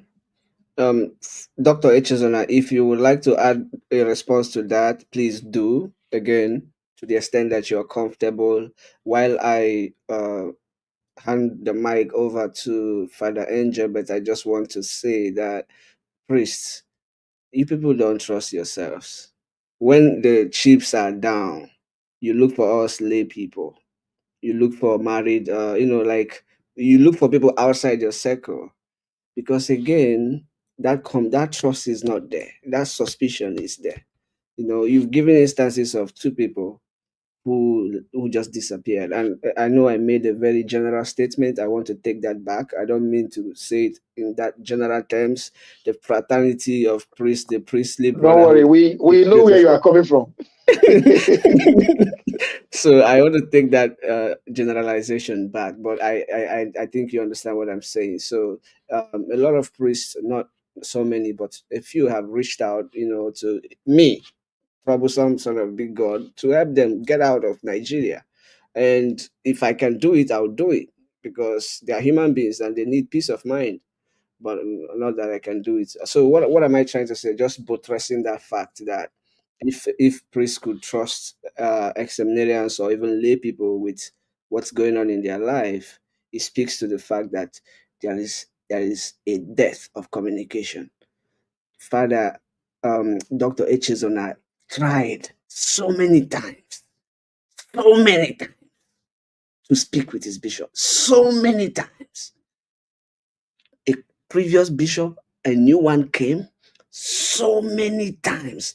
When he eventually walked into the office, the man shouted at him that he said, even my father cannot do that to me. This is a priest and his bishop. We're not here to, lift up things about who did what, and we're here to listen to our brother. But you are lifting up that death in communication, and that's why I wanted to just talk about it. But Enjabet, please. I've just been thinking in my head whether I should share this personal story. It's a very personal story, but I'm like, okay, should you share it? Should you write about it? I'm definitely going to write about it sometime, but I think I should share it. My bishop might see this sometime. I don't know, but he knows me that I speak my mind freely. On of the night, because he invites prior to your ordination to the priesthood, he invites you to his house for a meal, Mm-hmm. right? With your family, if your family members are around. I didn't have the privilege of having my family around at the time because, again, yeah, the situation of the world at the time didn't allow it. But here is the joy that happened. I want to share. After everything was done, I was so moved by my experience of him. And when everybody was gone, I stayed behind. And I said to him, I want to thank you, not as a deacon to his bishop, but as Angelbert. And I called him by his first name, like man to man. I want to thank you for your work and your ministry that I'm going to be sharing in. And I was as frank as possible. I'm not somebody who cries a lot. Besides, a few times in my life, I've broken down in tears, but I'm very expressive in that way. And I told him that from the depths of my heart.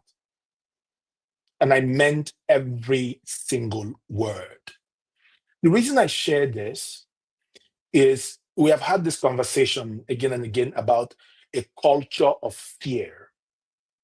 I'll be sharing a video probably on my Facebook page today because it's Father's Day, of how I have fostered my understanding of civil engagement, where we argue with my dad in our backyard. And one of those moments, I was recording a video about me saying my dad says he's a politician, and somebody else saying, oh, if you say you're a politician, you're a criminal in Nigeria. And that courage to be able to talk honestly and respectfully, even when we joke about it. And to make a fine tuning, this is not any disrespect, because we hear that thing of I'm older than you, I am the rector, you are the seminarian. You should, again, when these social barriers, I call them social barriers, when honest conversations are to be had, when they are either respected and not hindering the honest feedback exchange that can happen, it can be very healthy. I pushed that again to the Mundelein Seminary.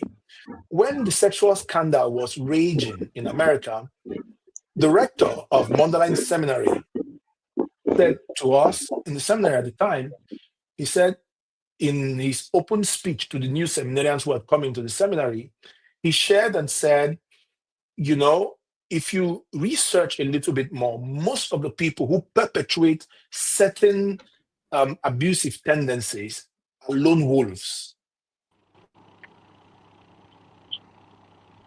Father K is my classmate from Bodija.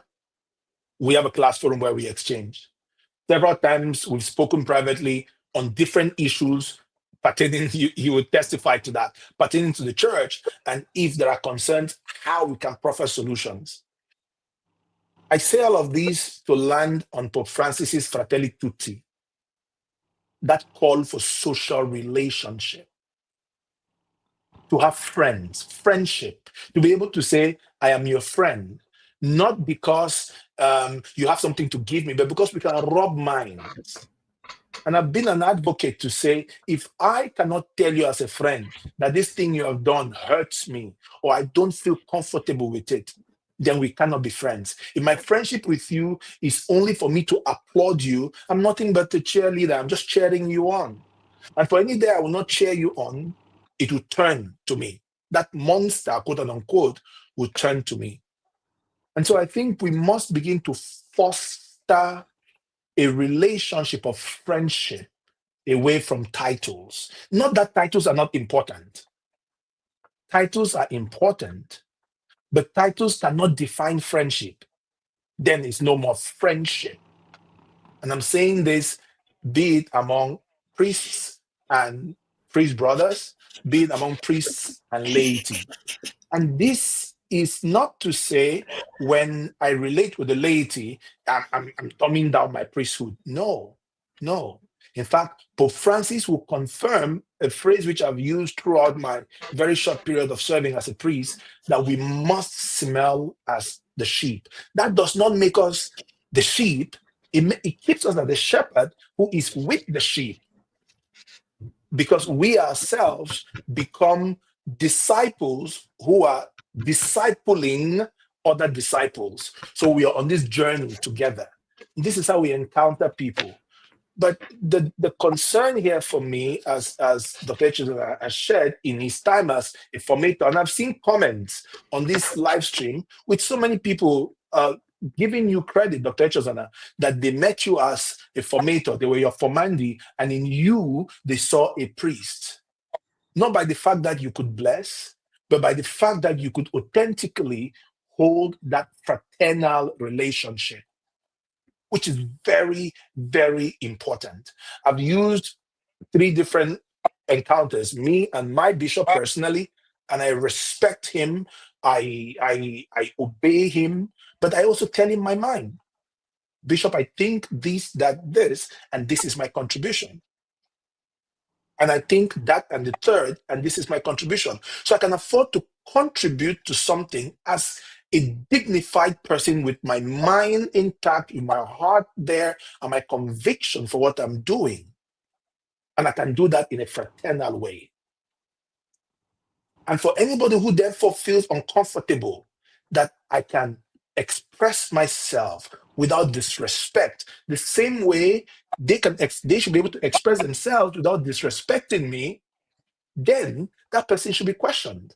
I say this to say respect is not only from the socially lesser person or call it title lesser person.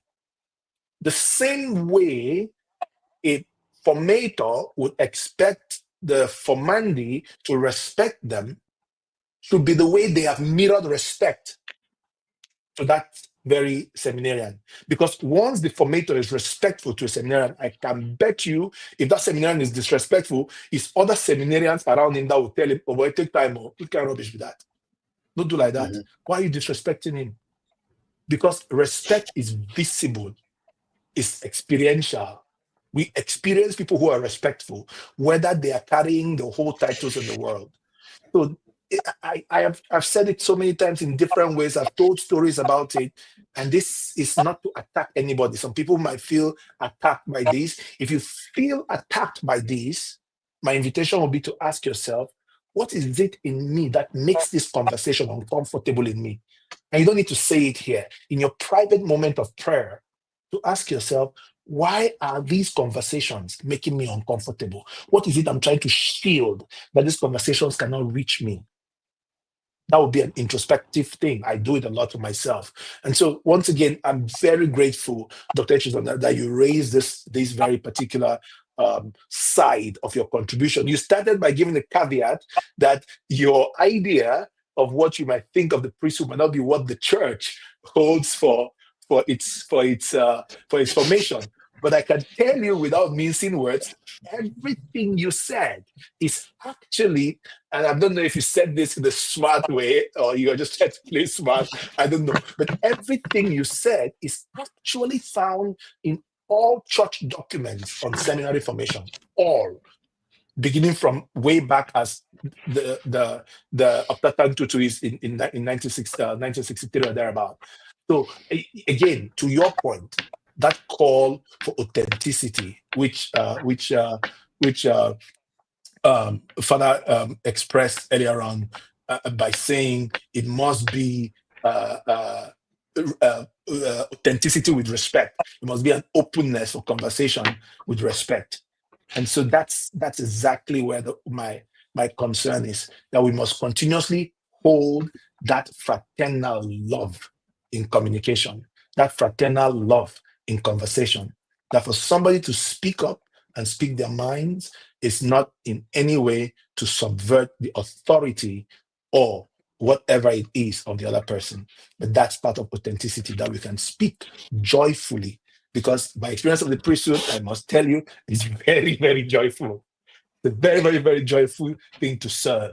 And the people of God are tremendous in their support. Tremendous. Thank you. I have been smiling. I have been smiling. I couldn't hold myself since you started talking because, hey, people, hello, people. This guy here is my brother. But when I got to the US, he drove down to where I was staying. He's begging me not to say it. He drove You will down to say where it. You will say it. he drove down to where I was staying like over an hour, and we talked, a couple things. I won't go into like unnecessary details, but we got to a point. I'm like, you're not my brother. You're not my brother. You cannot be my brother. You've been telling me that. He's a priest, so I be asking me. but this is I did not have these lenses then. I just knew that we were relating in a way that was genuine, and I could be open to you to tell you that. And he heard it, and he's been like, even what I do here, he reaches out for how is it going, So I didn't have those frameworks to look at what the relationship was, but I knew that I was safe to tell you what you're doing. I don't like it. So that's just beautiful, and I'm glad that you could, you have that. You see how it's kind of going trickling down. You embody that, you carry that. That's why you can hold that. You can speak to, you can speak to your leaders, to your authorities. You can speak your mind. That's why when you see a young man speaking mind to you, you'll be like, okay, now.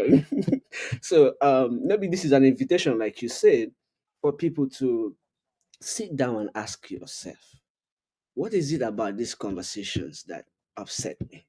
What is it about these conversations that make me uncomfortable? Because when you walk through that gate, the next thing you see is just blossoming beauty. All of the things we share here, you all know. Who does not? These are they are the tips of our fingers. You just need to look it up if you have forgotten. So there's nothing new here. There's nobody that wants to achieve anything here. We all want to be part of a conversation that normalizes the normal and takes away the abnormal. Like, it's not like we're creating something new. So thank you again for reinforcing that, Father Angelbert and Father K. Dr.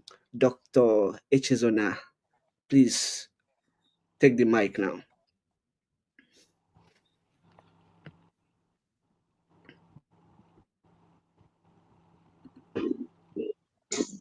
So what's the question now?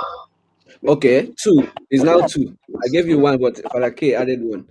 So the question is, what do you enjoy about being a father, about being a husband?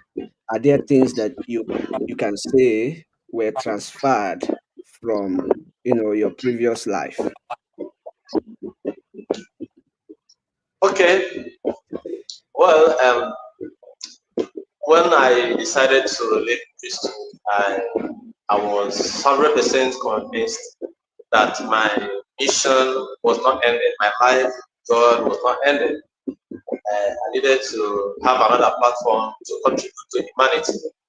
And incidentally, okay, while I was a priest, I need to record that at the time I was actually longing to have maybe even the smallest of parishes where I could be ministering, because I like to impact, I like to influence life, I like to contribute to my quota to people's life. And but my position and office then, the so-called office, wasn't convenient for me to have direct relationship with people that I will influence. So I'm happy today. One, I'm a lecturer in the university, that I could have an audience to talk to the youth about life, see how far we can influence or touch someone's life positively. And at least I have my own family to directly impact some values on the little I have. So these things make me feel so well. The good thing is that my music life has not ended. So at least my wife and children will be enjoying my music life, and I'll also transfer it to the outside world. And yeah, there's a lot about me. I'm a proud farmer, so I also want my environment to really get back to the land. So these things stick with me. I feel happy whenever I see myself continuing the same thing I was in before. That's one mistake people make. They think maybe after being expelled from the seminary, or when you leave the seminary, or when you leave the priesthood, life has ended. Oh, that is, there are people who have left the priesthood or the seminary many years ago. They have not been able to stand on their feet. That's too bad. I think the mindset should change. So those things I've ever done as a priest, my farms have continued, though beginning a new life altogether. It's not gonna be that easy. So I'm trying to, because these are my aspirations. These are the things I long to see people do. These are the things I long to do. That was why part of what really was my wound, was what happened to my farms. So now I am freer to explore the land. And I'm drawn to nature. I love nature. So this time around, I have time to think about my life, my relationship with God, commune with nature. And lastly, I think I'm happy living and exploring the African traditional religion. Yeah, the desire came. Desire was there as a priest. In fact, as a seminarian, as a priest, there was a time the bishop wanted me to go and study. I wanted not anything, but let me do this my African traditional religion as a priest. Okay, at first I asked something close to African traditional religion. That was seminary formation years. I have such a big names like Osino Lawrence Madugo, uh, Father Nwachukwu, uh, and a few others. Then bigger, we had good names like Father Olivon. These are great authors in the field of African religion and culture.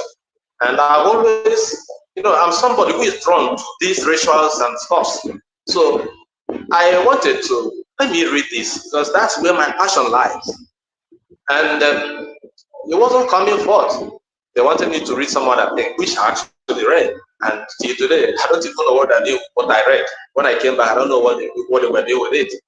So in the midst of all this, I felt I have a passion somewhere. People should not just waste this life.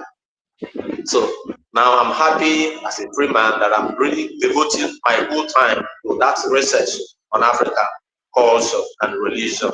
And if there is no other thing I want to be remembered for when I leave this earth, one thing is that I will want to be remembered as someone who came and told everyone that cares to listen that Africa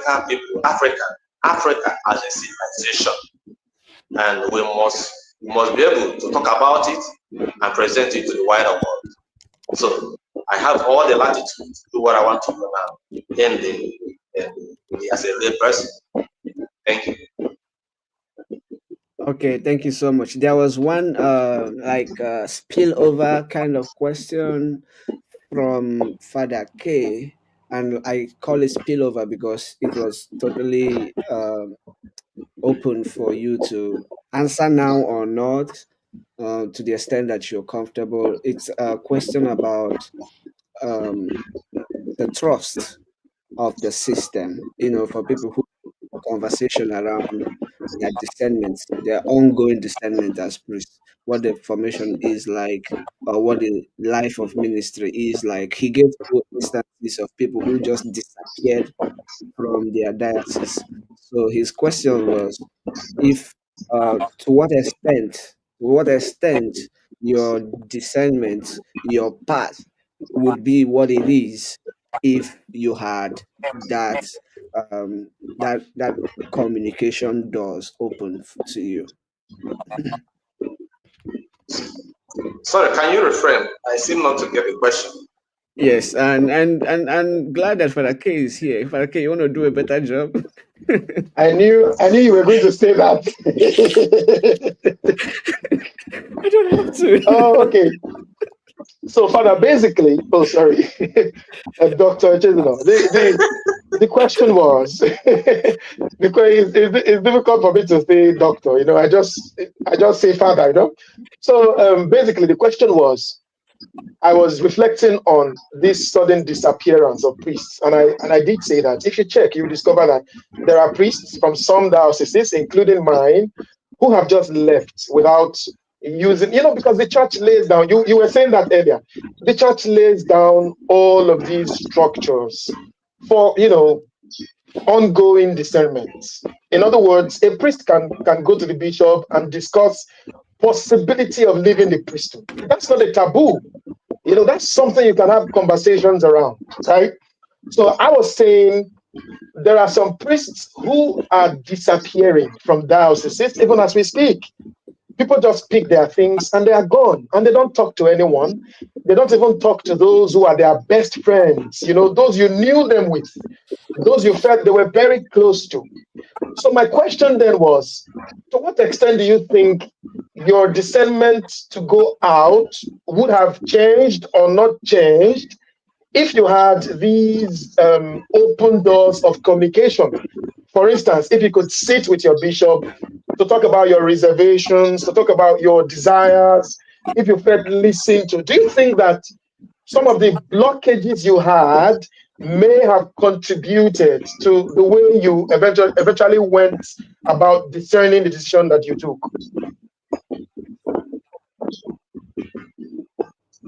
Well, I think I've answered something close to this question before, and I say that I, I am not a prophet to predict what would have happened. But like I said, I always like to live in the moment. I like to live today.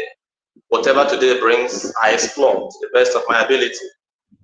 Um, Everybody has got their crisis and resolved it in one way or the other. It is possible that if there was that audience, a decision would have been taken that would be different from what we have today. It is a possibility. It is also possible that in spite of whatever may have been taken, because at a time, in fact, let me tell you, I went to somebody about more than a year before I left. I went to one of the big, let me use the word, big, no, I wouldn't want to go deeper to disclose. I went to someone who is actually in one of the high echelon of the church's administration, and I told him that I've lost my priesthood. This was happening over more than a year before I left. I told him I've lost my priesthood. He was looking at me. He said, yeah, I've lost my priesthood. What is sustaining me today is my humanity. I said, I don't find joy in this priesthood anymore. My joy lies in my humanity. He was looking at me. Well, he advised me, said one or two things, but I know he didn't know the depth of what I was telling him. But I just wanted to open up. Now, even after those advice, I still took the decision I took. Well, he's not of my diocese, but I still took the decision. So it is a possibility that if there was a channel of communication, things would have gone differently. It's also possible that even with that channel of communication, nothing would have been done. So it is the answer is not here, it's not there. Like I say, I always open up to the spirit, and I think about my life and take decision at the spur of the moment. So maybe God, in fact, I have to really be firm about this. I think this thing that happened was destined by God. I have that feeling that everything that happened was the plan of God. So that's why I'm not regretting anything. And whoever feels whatever happened, well, I can see people making comments online, people who were impressed, people who came across me because of my duty as a priest, and they were not happy how things went. Well, the best I can tell everyone is that everyone has their life to live, and what is more, God is behind whatever is happening. Once you're open to the Spirit. In fact, the whole of my life as a priest, sometimes, okay, let me put it this way. When these issues began to arise and arise, if you come around me and ask me, how are you doing? I will tell you in Igbo, God's hand is in my life. So I've always believed that God's hand is in my life. So whatever happens, I take it as the will of God. And that is why even as I am today, yeah, when things happened, a lot of emotions, issues were in my head. I felt terribly bad. But then that today belongs to the past. Life has moved on because you can't live yesterday. You must keep moving. So briefly, that's what I can say. So I have to move on with my life. All right. Thank you So I so believe God is strongly behind everything. Events happen in people's life, and I like to read positive. I like to read the positive lines. I like to read positive lines. Maybe I'm destined to go this way, and I'm proud of it. All right. Thank you for sharing that. Father K, did you want to say something? Yeah, I just wanted to quickly add something. I'm perfectly okay with your answer. I mean, because I just wanted to get your impression of that. Another thing that I remember when the story broke, we were looking at it as outsiders, so to speak, because we were seeing the conversations. I read your letter. I read some follow-up comments of some other persons. I called one or two. I was really interested. I called one or two persons. I'm like, oh boy, what's happening? What's the situation? So I got one or two. That's not what I want to talk about. There was a particular blog post that I saw where they said a Catholic priest leaves the priesthood and he becomes a traditionalist. There was a way they put it. This sensationalized thing. I love that you just mentioned that, you already had a flair for African traditional religion. When we talk about African traditional religion, there are a lot of misconceptions that come with that. People find it difficult to understand that we had lecturers who taught us ATR in the seminaries. Father Benjamin is there, he knows. Yeah. So, I don't know if you would like to speak to that, because there are people who just think, oh, okay, now he's a native doctor. That kind of thing.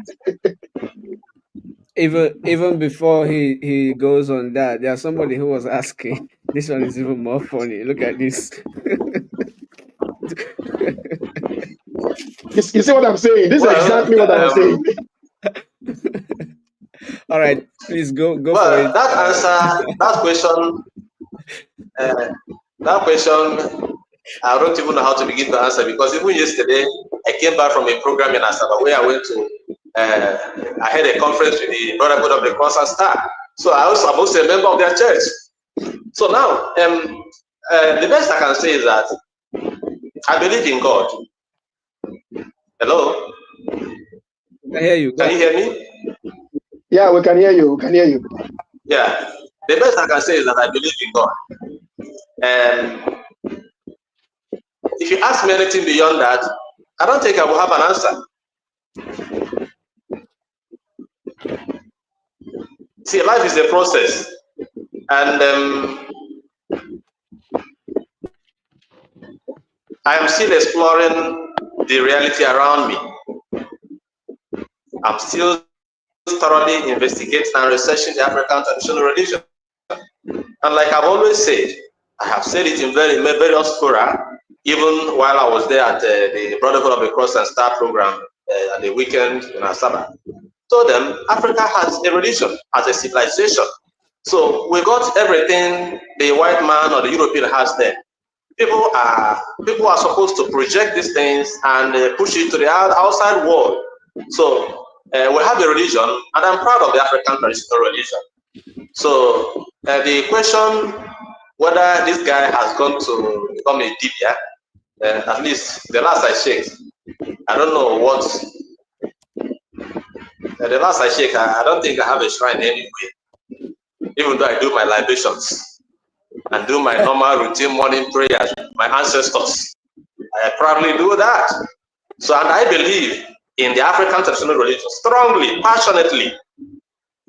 So, what actually led to this misconception about my movement for the priesthood was my research on African traditional religion, principally at the area of African medicine, Obiagbaosogu. And that research was really thorough. That research opened my eyes to a lot of things. That's why even on my Facebook pages, I continue to campaign. It constitutes the African traditional religion and culture. That is one thing I would like to remember for. So people may begin to give a wrong tag to it. So even some people, they begin to say, nah, Soludo they do for people like you. So I laugh at them. But the people Soludo is looking for are those who are into a job, those who are into rituals and all that. I don't think I've ever split any blood anywhere. So split any human blood anywhere. So as far as I know, African traditional religion is genuine, and I campaign for it, and I project it, and I want this church to dig deep, get back. One thing about one issue I have is that sometimes I have the feeling that the church is not even sincere about inculturation. The church doesn't seem to be sincere about inculturation. because there is a lot we need to know. If a good number of priests get to know more about the African traditional religion, some of our homilies on the altars will have to change. There is a lot we need to know. And unless Africa goes deep to explore our original civilization, the journey will be too far for us. I wish everybody, every reasoning person listening to me today will begin to ask questions. What is this about the African traditional religion? I have the two traditions, Christianity or Western education, and this my information and knowledge around the traditional religion. And I can tell you honestly, there is nothing wrong about the African traditional religion. It's a very powerful and blissful religion. It's about misconception and lack of in-depth study which people have about it. These are the things that constitute the misunderstanding around that African traditional religion today. Beyond this misconception, which was just due to lack of in-depth study and the prejudice, the religion is good, and the religion is a national religion of our forefathers. So I think that's the much I can say. That the religion is genuine, and we should explore it. The next question would be, should people leave Christianity to traditional religion? Somebody was asking me that question a few hours ago. Should I leave Christianity to traditional religion? And I don't think I have an answer. I think life is a personal decision. I don't have an answer. I just wanted to contribute to that because on a personal level, in my novitiate in Schoenstatt, I had to go deeper into my cultural roots when I was investigating the meanings in my name and why my parents named me the way they named me and how my name has guided my journey as a human being. And I think you made very affirmative point. That's when I met Father Arazu in Enugu at the time. God rest his soul. And I had conversations with him. I also have a friend in Umoji. You should probably see this at some point. Nora, who practices. She will tell you that she's notoriously Catholic and she's notoriously Igbo. And and she offers sacrifices, so to say. Again, it's a very nuanced place to be, but I want to speak about the tendency of a popular argument, which we have seen online, where people will tell you that, the Europeans practice Christianity, the Arab people practice Islam, the Chinese people practice Shintoism. It's only the Africans who don't practice African religion. I think there's a danger of broad generalization. Christianity, as we know it, historically speaking, by the way, this is in public space, we can research it. For those who read the Bible, we know about the Ethiopian eunuch. So people imagine that colonization came with Christianity in Africa, but that's not true. We already had, if you go out to Ethiopia, if you go out to Lalibela, there was already Christianity in Africa before colonialism came. Would we say that colonialism weaponized Christianity? Yes, of course. In a great way, colonialism weaponized Christianity for different reasons. And there are so many things you can open up in that. But I love the fact that you raised that very good conversation about deepening our knowledge in our traditional religion. Some of us have done that, as Father K said. Some of us were taught African traditional religion. Some of us, and I want to use that phrase as African traditional religions. I want to put an S at the end because I don't think that we have a unified way of worship as Africans. That's another subject matter which Dr. Echezona, I'm very open to have the conversation with you. I'm very open. I love the space you are in. I love the conversation. It's like the person who asked you whether or not we should have, whether or not they should leave Christianity and go to African traditional. It's a false dichotomy. It's a false divide.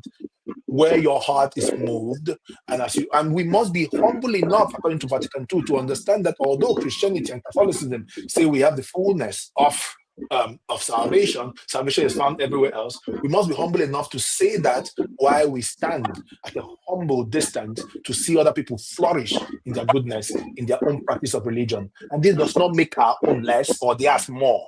It invites us to a place of conversation. I continuously say that, than for us to come with a colonialist supremacist mindset and beat people down. Jesus did not come with that mindset. In fact, when his disciples came to him, as you would know, Dr. Echezona, and the Christian, for all Christians who would watch this, when they came and said, "Oh, we saw people who were pursuing demon in your name," he said to them, "Why not they worry on themselves? Let the people they do it they do. Una kukuma they do una own. Do yours, let them do theirs. If they are for us, nothing go shele, nothing go happen. But if they are against us, wahala go boss." So there is a certain invitation for us to defend what we believe, but not to weaponize our faith, instrumentalize our faith. And I love the fact that you spoke of your discovery and further discovering of the faith as an instrument of conversation. I saw the flyer with your conversation with the Brotherhood of Cross and Star, Obu. And I think it's a courageous, exactly, yeah. I think the interreligious conversation. Some people might want to say, "Oh, you're advocating for one world religion." It's another, I think, very hollow argument, which you see online. Oh, you heard people who said Pope Francis was advocating for one world religion. And I've said time and time again, we must avoid the danger of, in quoting my professor, whose phraseology I've kind of taken on, Professor Dr. Kimwale OP, he's a Dominican. We must try to avoid the danger, not to engage the tedious task of tidy thinking. Popular arguments abound everywhere, but I think our strength as Christians, as traditional practitioners, as Muslims, is that somebody saying, "Should I leave because I'm coming from the Middle East? Should I not be a Christian and now become Muslim?" We have Christians in the Holy Land, from Palestine, in Bethlehem, in Nazareth, Christians, and we have Jewish people who don't even know what Christmas is. And I speak of this from a personal experience after spending 10 weeks in Israel in my studies. So again, I appreciate the fact that you speak of it as an invitation to conversation. And I would encourage anybody who is interested in the field for us to continue to have that conversation. I believe in our civilization. If you go, you're talking 2,000 years, humanity has been 2,000 years. Archaeologists will tell you that the human being originated from Africa. This should not give Africans a supremacist mindset. It should bring Africans to the table of human to human exchange and conversation, where cultures can and should encounter each other, and where we will continue to courageously engage, discovering ourselves so that we don't come to the table without an identity, but I come freely and honestly to be baptized as a Christian, as an African, not because I'm jettisoning my culture, but because in my cultural identity, I strongly believe this will lead me closer to the God that is the author and the finisher of all, which I believe is the same God you said you believe in. And so I think at that point, we stand on the same platform. And I would love, after all of this, to have this conversation with you. Let's talk more about it. Let me learn from you the wealth of your knowledge. Okay.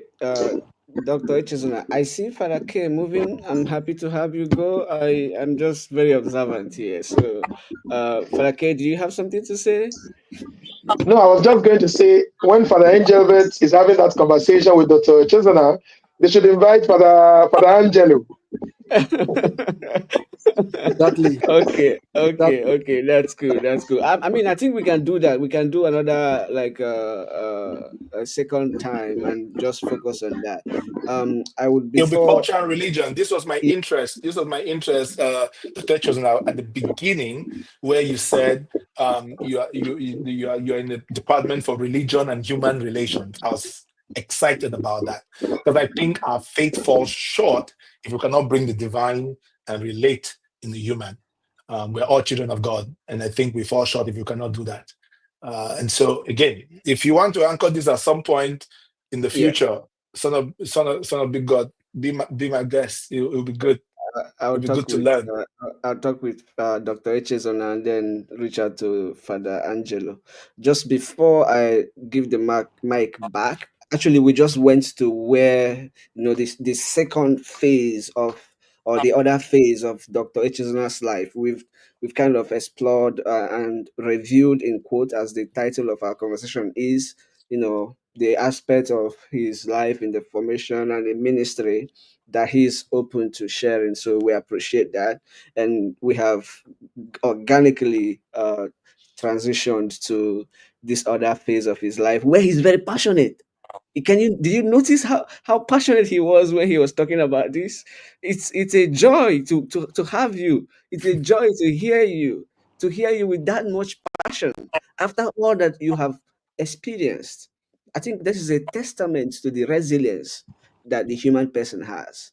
That you are not broken down. You still have lots of passion for something, and you want to leave the world being remembered like that. So I just want to celebrate that passion. Before I hand the mic to you, because of our love for clarity with charity, this comment was made by somebody in January when I posted Dr. Echezona's letters. This person was obviously playing the I have not heard all sides, so I cannot. And just couple minutes ago, this same person wrote this. I think this is very uncharitable, and I think, brother Eke Namde, you should do better than this. I think this is not what we encourage here. Please, I think you should do better than this. I think you know better as well. So, without over laboring that, I think you should do better than this, so that we all continue. You are a member of this platform, and you've been engaging with these conversations. I hope that you can reflect on why you want to go below the belt in that way. I think that was not necessary. So, one thing I would like to ask you, Dr. Echezona, is what in your seminary formation or in your ministry as a priest informed or not, prepared you or not for the, in quote, ecumenical dimension of your work now? I see you going to talk with people from Brotherhood of, is it Christ and Star? And I've followed some of your conversations around like religion. What do you know? What the reason why I'm trying to get at this is, can we see if there's any transferred formation or openness for ecumenism, openness for, just interreligious dialogue that you picked up? Was it something you have always had, or is it something that you're having now? And can you tell us about that? Okay, I think my interest began with African traditional religion. I have my father, my late father, may God rest his soul, was a good man. He was a good man, and he was. I think I took from him. He was balanced. He was a good man. He was a traditionalist, quote unquote, because he was a titled man. He was a titled man in the community, and he was a good man. I can tell you, he was my dad. I lived with him as a little child, and he was a Christian also. So sometimes my conversations with him, he asks, uh, "Is this God, the church people tell us about? Is it really different from the one our people we are into?" The question, the person who asked this question officially was Osino Chotulus Okere. He asked the question, Chukwu and the man na refe tupu ndị ọcha abịa. Ọ bụ ya bụ God a ajụzi ya wee bịa. Okere asked that same question. So my conversations with my dad around Can you African interpret culture. that? Please, can you interpret that before we continue, like to the English? I can do that, but Okay. if you're willing to. Osino Chotulus Okere, one of his articles I read many years back, asked the question, Chukwu and the man na refe tupu ndị ọcha abịa. Ọ bụ ya bụ God a ajụzi ya wee bịa. Like I said, this God whom our people were worshiping before the white man came, is he the same person the white man brought his message? This God our people were worshiping before the white man came, is he the same God the white man came with? That's Kere. My father has always asked this question, and we discuss along that line. So I see him as a very deeply honest and sincere man. I have also a background, my maternal family, where both maternal parents, were traditionalists, and I enjoyed every bit of my encounter, my living with them, the few moments I went there or we visited. The family upbringing is one thing. I have a background that is balanced with culture and religion. Now, moving from there, another thing would be maybe personal life disposition. I think people are talented differently. When I went to the seminary, I was open, I read much I could, and I fell in love with the discussions on African traditional religion, possibly because of this background. I fell in love with it, I began to research on it, and that's why I talk of people like Baragogo and Musino Madu, who were gurus in that field. And I enjoyed every bit of what they did, including my newest, let's say newest or oldest, newest living professor, Father Greg Martin. In the seminary, we began a research, we began an investigation. By the way, I founded a society, a group, an organization in seminary, let's say seminary on Isha, which is called the Society for African Culture. Alongside a few persons, we began. In fact, the discussion began in the classroom. We began to ask questions from the classroom, one of the classes or the classes being organized by Father Greg Martin. Seminarians were asking, querying about culture, tradition, religion, and all that. So from there, some of us took it a step further to now begin to ask, can we begin to investigate our culture? Because people don't seem to know much about it. So we founded the Society of African Culture. The very first program we had was a discussion on rainmaking in Hamili. And the man who I know very well, a friend of my father, came and demonstrated really that the rainmaking was possible. A professor from UNIZIC was there to discuss it from the academic point of view. So these things were there. And I keep researching and investigating until when I became a priest. Maybe because I didn't have any other way to explore it, I was asking for a study on sacramental theology, which never came. So when finally I found myself out, I said, okay.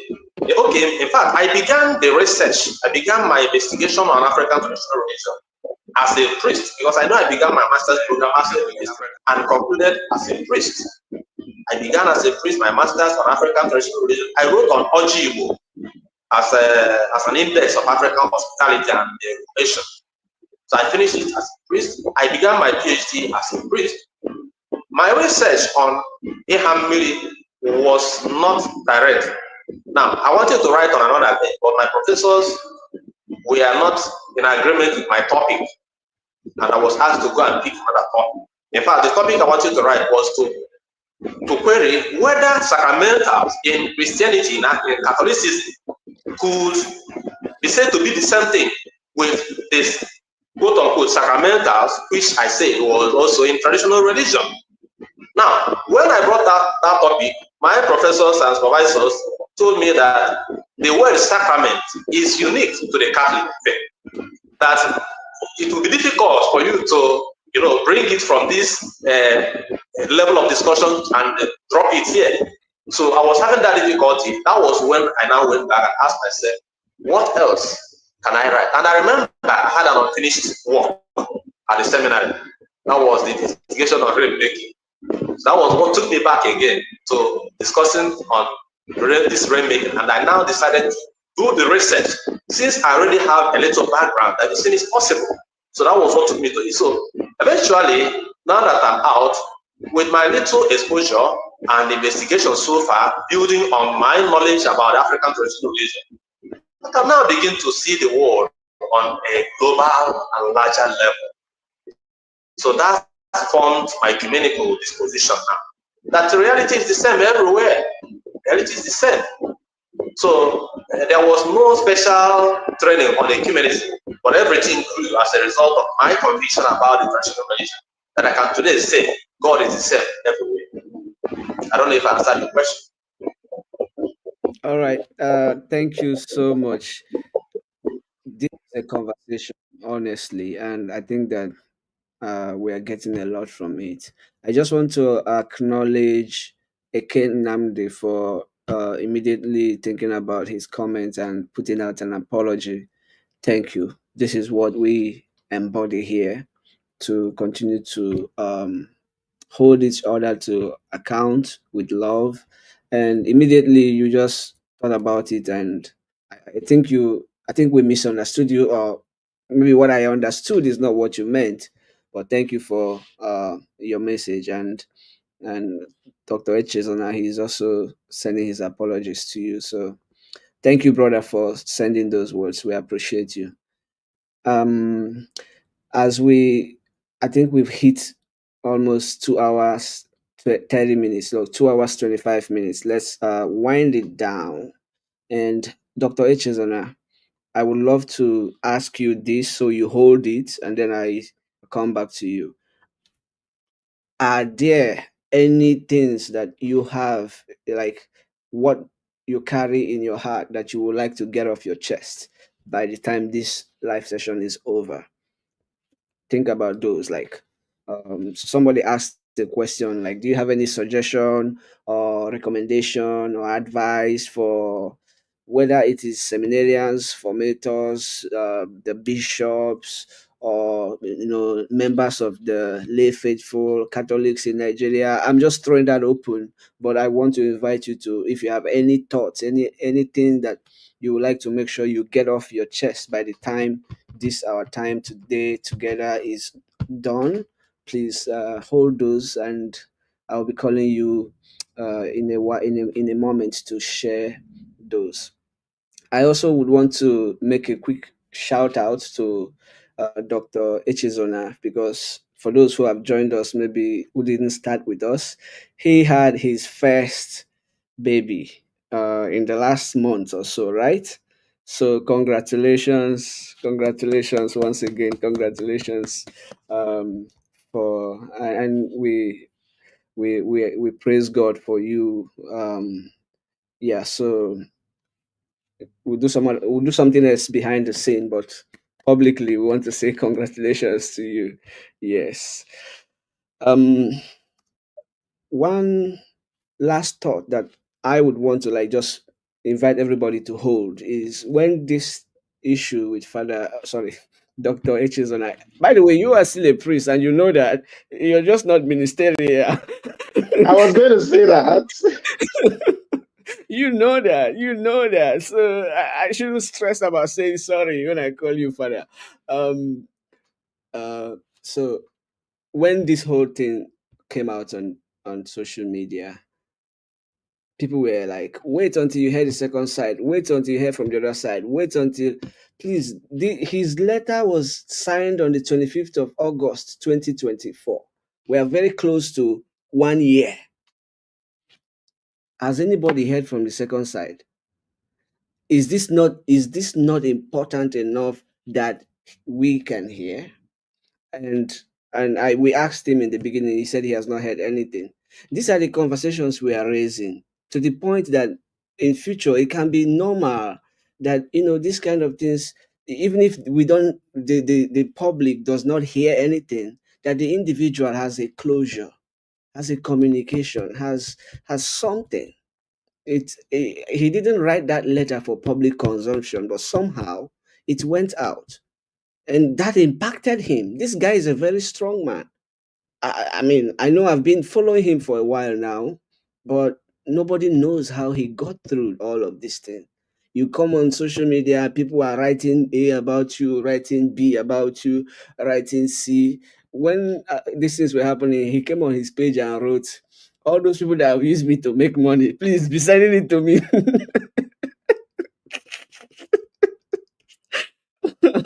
Oh my goodness, doctor, you really have a tough skin. So I want to invite us to think about this, all of us, that our hope is that our church, very loving, very merciful, very compassionate, will continue to embody these values to the extent that every one of us will have good things, good experiences, our lived experience of our faith will just be nothing short of what Jesus would want or Jesus would do. That's our hope. That's why these conversations are happening. So thank you all for joining us. I'm going to invite Father Samuel is back. Okay, I'm going to invite Father Angelbert, Father K, Father Samuel. If you have any last thoughts to leave us with your last thoughts, and then Dr. Echezona, since you believe in God and we all believe in God here, we can embody an example of interreligious space where either you can close us with a prayer or you can nominate one of the priests here to close us with a prayer. So that will happen after you say like the last couple of things that you have in your heart. So I want to invite the priests to go with the flow, whoever has like last words or things that they want to drop. Thank you. All right, so thank you very much, Son of Big God. I just want to sincerely appreciate our time, and particularly Dr. Echezona for agreeing to speak with us. I know some priests who have left the priesthood who have not been seen. They have not been seen in the public sphere at all, not to mention granting interviews, letting people hear their side of the story. So I believe that your own situation is an inspiration to many. The fact that you've been able to take it in your stride, you've been able to have these conversations. And I was surprised, honestly, when Fortunato said, "Oh, that you'll be talking to us here." And I'm like, wow, how did you get him to speak? So I want to thank you sincerely. Hopefully, this courage, this openness to these kinds of honest conversations will perhaps, spark the needed flame for others who may want to also, come on similar platforms and share. So mine is just appreciation to everyone for their time and for their meaningful contributions. Thank you very much. Thank you, Father K. Father Angelbert is All meditating. right, let Father me Samuel.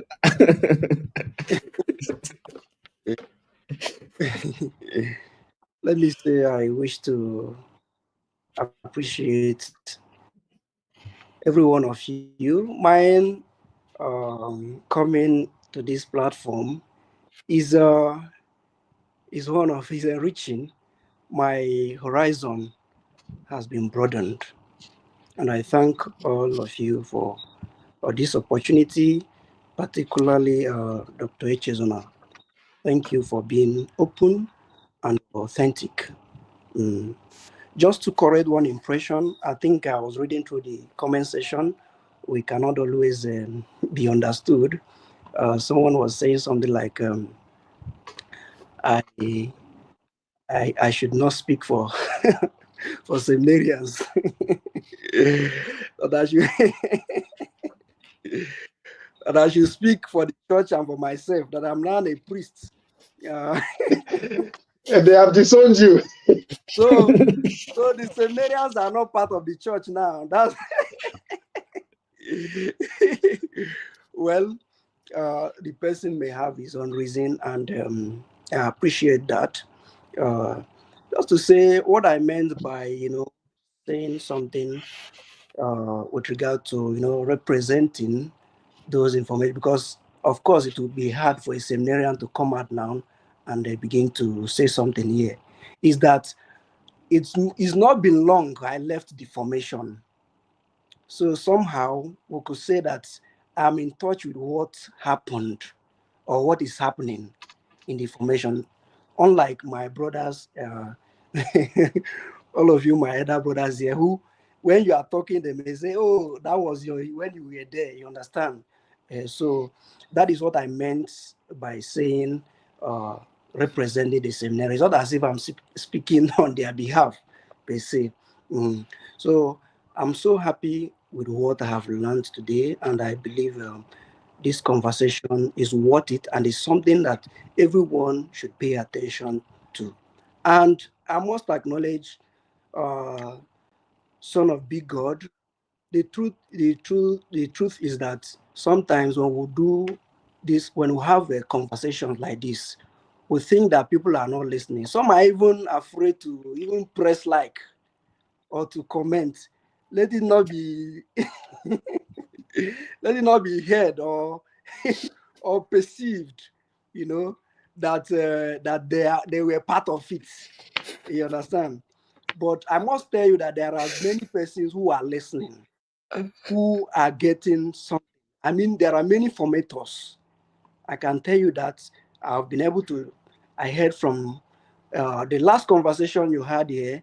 Um, you mentioned my name, and somebody just told me I wasn't part of the conversation, and somebody just chatted me up saying, "I heard your name." You understand? So that is it. Many are listening and learning, but they may not comment and they may not appreciate you. But the truth is that the impact is being made. And I believe it is more on the positive side. So let's keep the conversation going. I am, in quote, a baby priest, and I'm learning. There's no 29th, baby priest, though. There's no baby priest at all.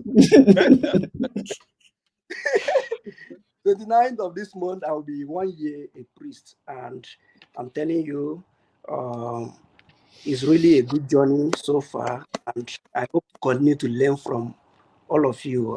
I mean, Father K, I've been learning a lot from you too, and all of you. And I hope also with time to get to know Dr. Echezona better. I'm very grateful.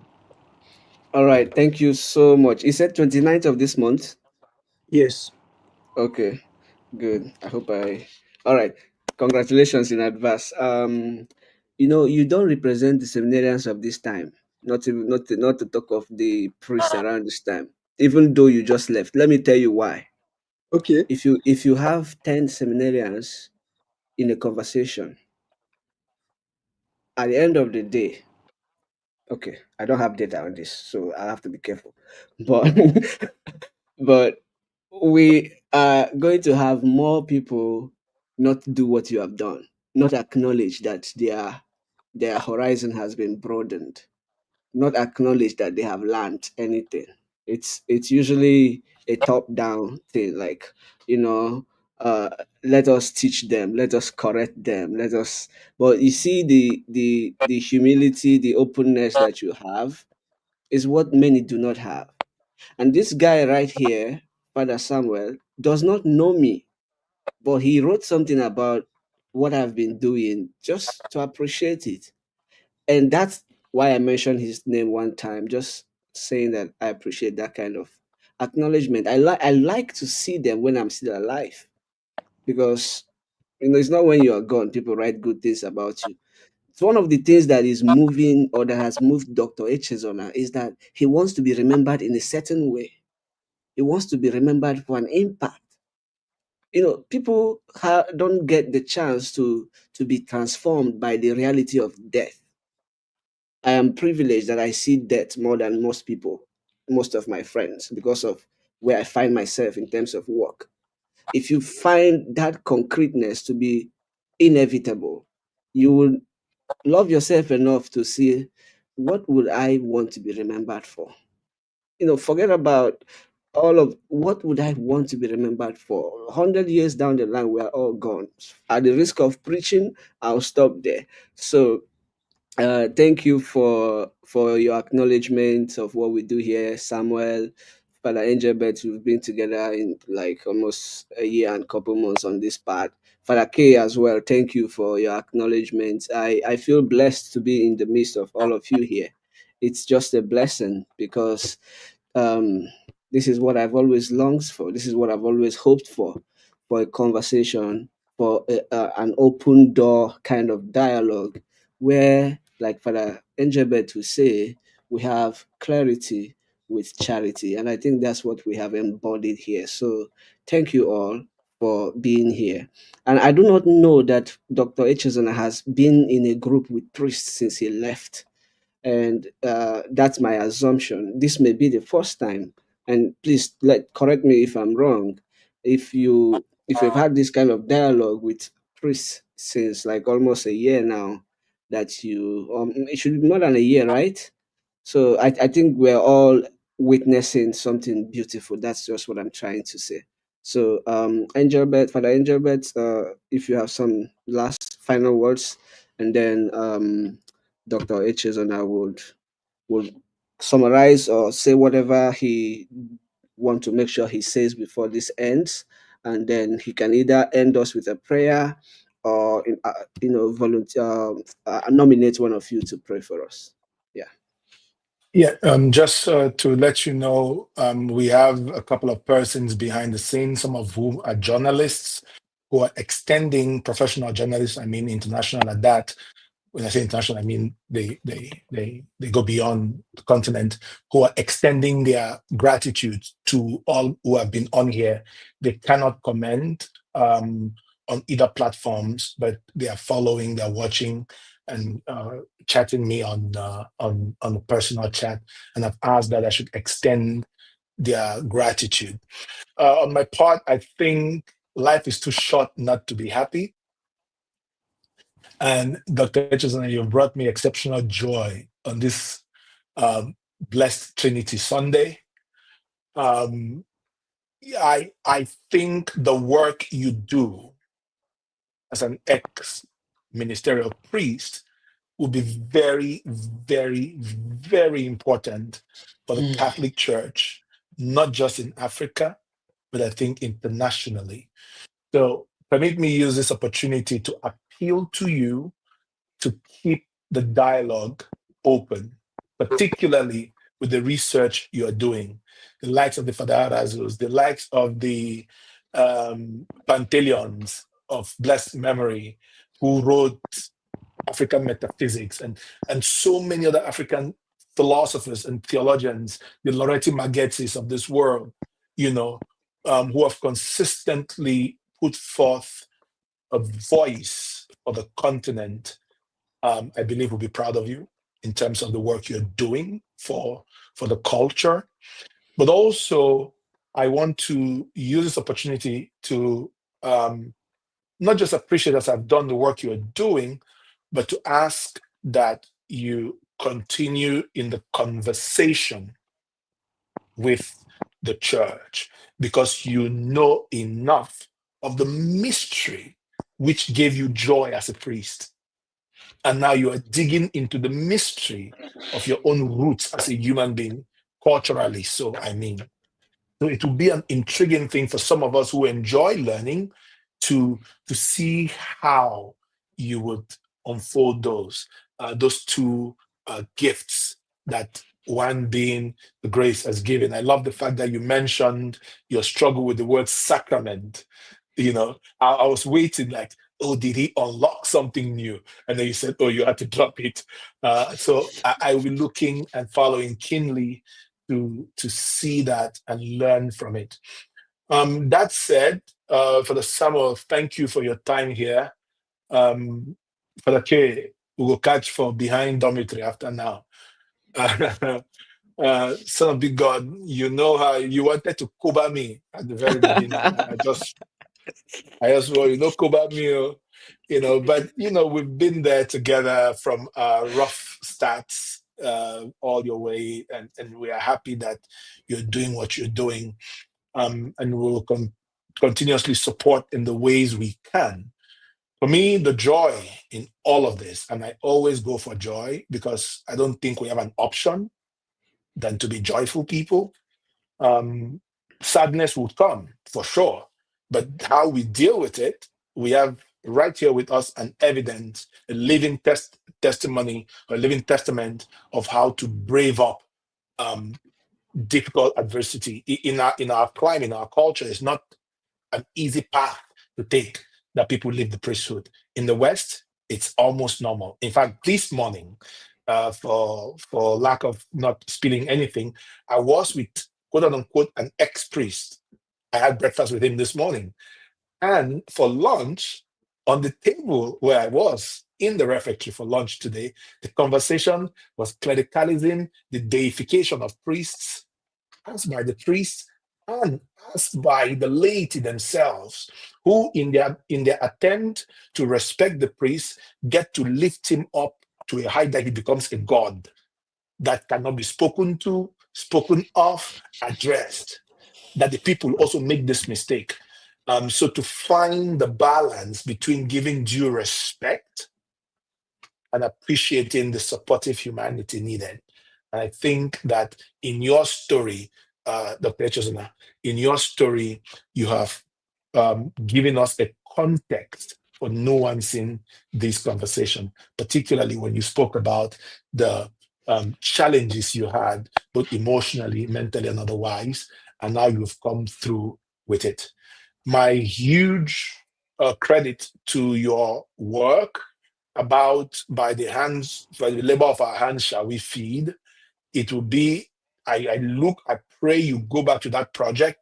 I don't want to make a commitment here, but I'll talk to a few persons from Newi behind the scenes whom I think would appreciate such a work, because I think that work would be a strong voice against this manipulative culture in our Christian proclamations back home, where people are given a placebo in the name of gospel preaching to keep our people away from working and thinking that God would be some some being who would take over the need for us to do our work. Again, I go back to that psalmist, that psalm where the psalmist says to us, if God does not build a house, in vain does the builder labor, presupposes that the builder must labor. You can work smart, you can work hard, but you must be committed in working. And for God, be that God, the Christian God, be it the if you're a Muslim, if you are whatever you are, you must put enterprise for God to give you the price worthy of your enterprise. Thank you very much for the work you're doing. It's been a pleasure being on here, and I pray that God keep us safe and sound for future engagements. Thank you so much. Thank you, Father Angel. But the manipulations of the Christian gospel giving us placebo bomb. Thank you. Dr. Echezona, if you go now, if you don't mind going now, and then, like I said, I want to make sure that you have the chance to share everything else that was on your heart before we close today. And at the end, you can do an incantation, you can chant, or you can pray, however is comfortable for you, or you can nominate one of the priests here to end us with a prayer. All right. I'd like to first of all thank my good brother and friend, son of Big Bob, Noah Chu. Thank you for bringing this on board today. I am not too anxious about talking, discussing my story because of some reasons. But today, well, I have granted a few interviews in the past, but not in this dimension with people who align with my we are what, like priests and ex-priests. I've never had this conversation with any time before. So I'm happy being here to talk about the situation which concerns all of us. Now, my advice, son of Big God was asking my advice for the seminary. The only advice I have for those in the seminary and the congregation is always be yourself. I think the best thing that can happen to anybody is be yourself. You are the only one can discover yourself and you are really have good knowledge about yourself. Can withstand every storm. You don't want people to push beyond where you want to go. I think we should be first and foremost humans. We should realize our human before thinking about our risk or whatever that follows. So be yourself.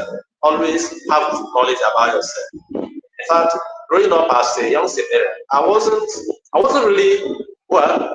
My people will say, "Oh, you don't know your past." That is, if you examine yourself, you always pass. But let's take it that way. I wasn't really a bad person. But then there is this idea that keeps ringing in my head that I would become a priest, not on my two knees, but on my 2 feet. It's kept ringing in my head. And I wouldn't want to become a priest on my knees. but on my 2 feet. I want to be, first and foremost, human person before becoming a priest. And God did it for me. So I desire that everyone in the foundation should try to be themselves. That is one. And I'd like to thank my family, my immediate family and my extended family who have supported all this while. From the moment I began to think about this decision, I was communicating with my family, my brother, my mother, who is now late. So now I'm an orphan. That's how God wants it. So I will communicate with my family, and they're very supportive. I like to thank them, all of them, both male and female. And the greatest part of the support I also got was from friends, even though I left the school. You could see that there are people who are really out there to say, my brother, we can identify with your story. We are the same. Come to us. So those friends who have been around me, I really thank you. Yeah, I have a handful of priests who are also available. Some of them have given me support in the past and still supporting me. I'd like to thank in a special way my good brother and twin, Father Lawrence of Ezekiel. Well, it wasn't easy for him to come to terms with this reality, but things happen. So he continues to support, and I'm happy we are still brothers and we are still friends. I think also, like I talked about, I began an NGO where we're discussing entrepreneurship, capacity building, and trying to impact on the growing people. That group, we have not officially disbanded. I like to respectfully apologize to you that for some time we'll be off the air, but someday we'll get back, begin where we stopped. And to those who are affected by my leaving the priesthood, yeah, some people were making their observations and comments. Yeah, things happen. Like I say, like Charles Darwin would say, those who survive most are those who are unable to change. Things happen, and we have to really realize that things happen, and change is permanent according to therapists. So I have not changed. It's the same person you saw on castle. It's the same person sitting here now. So nothing has changed in me except the castle and the name. Well, even if you call me a father tomorrow, I will not break your head. So, because yes, I've gotten over whatever happened, and some people were actually asking me, why not you travel? Why don't you go over leave the country? I said, okay, where am I going to run to? To run out of my shadow, or run out of my shadow? I can't run away from my shadow. This is me. I'm not going to anybody. I took a decision and I make it evidently, I make it clear, this is who I am, this is where I am, this is where I'm placed. You know where to meet me, you know where to get me. I'm not hiding. I have nothing in my cupboard, I'm not hidden. If you see, you mean you have any evidence or anything against me, bring it up. I'm not running anywhere, so I'm here.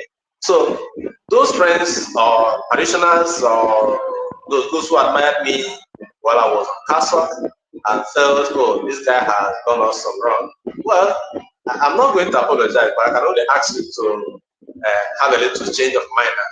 We are first and foremost human beings before becoming priests on castle. The same person who was there, the same person who is here, I have not changed. So if you have withdrawn your friendship from me, well, I don't know what to say, but I'm still here, and I wish our friendship continue because I've moved on with my life, and I'm not holding grudges against anyone, and I wouldn't want anybody to hold grudges against me.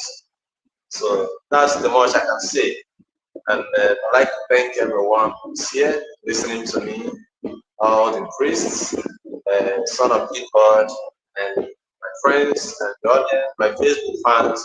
Thank you for this beautiful opportunity to interact with you. God bless you. Thank you. Thank you. Should we take the God bless you as your final prayer, or you would want to? Please, some other Dr. person should pray. Echezona, I Some think you other should. person should say the I prayer. strongly think you should pray. Yeah, me too. Me too. Me Okay, Am we I have going to say it in African Christian religion, the any African way or Catholic anyway, way? No, you whichever can way. pray in your Whichever way dialect. I appeals pray to in my Igbo you. dialect. Yes. All right. Let me go the way of the Catholic prayer. Like I always say, God is seven. In the name of the Father, the Son, and the Holy Spirit. Amen. Amen. Heavenly Father, thank you for this day. Thank you for this opportunity to hear from each other and interact. May you continue to enlighten us through the experiences of one another. We ask in a special way that you help us to realize our humanity, to serve you here on earth, and may everything we do be according to your plans and visions for our lives. Help us to realize ourselves and serve you fruitfully and to the best we can here on earth and hereafter have bliss of eternal happiness. Whereas this Christ our Lord. Amen. Amen. Amen. In the name of the Father, Son, and And the of Holy the Spirit. Son, and of the Holy Spirit. Amen. Thank you so much. Thank you Thank so you all. much. Yes. Bye. Wow.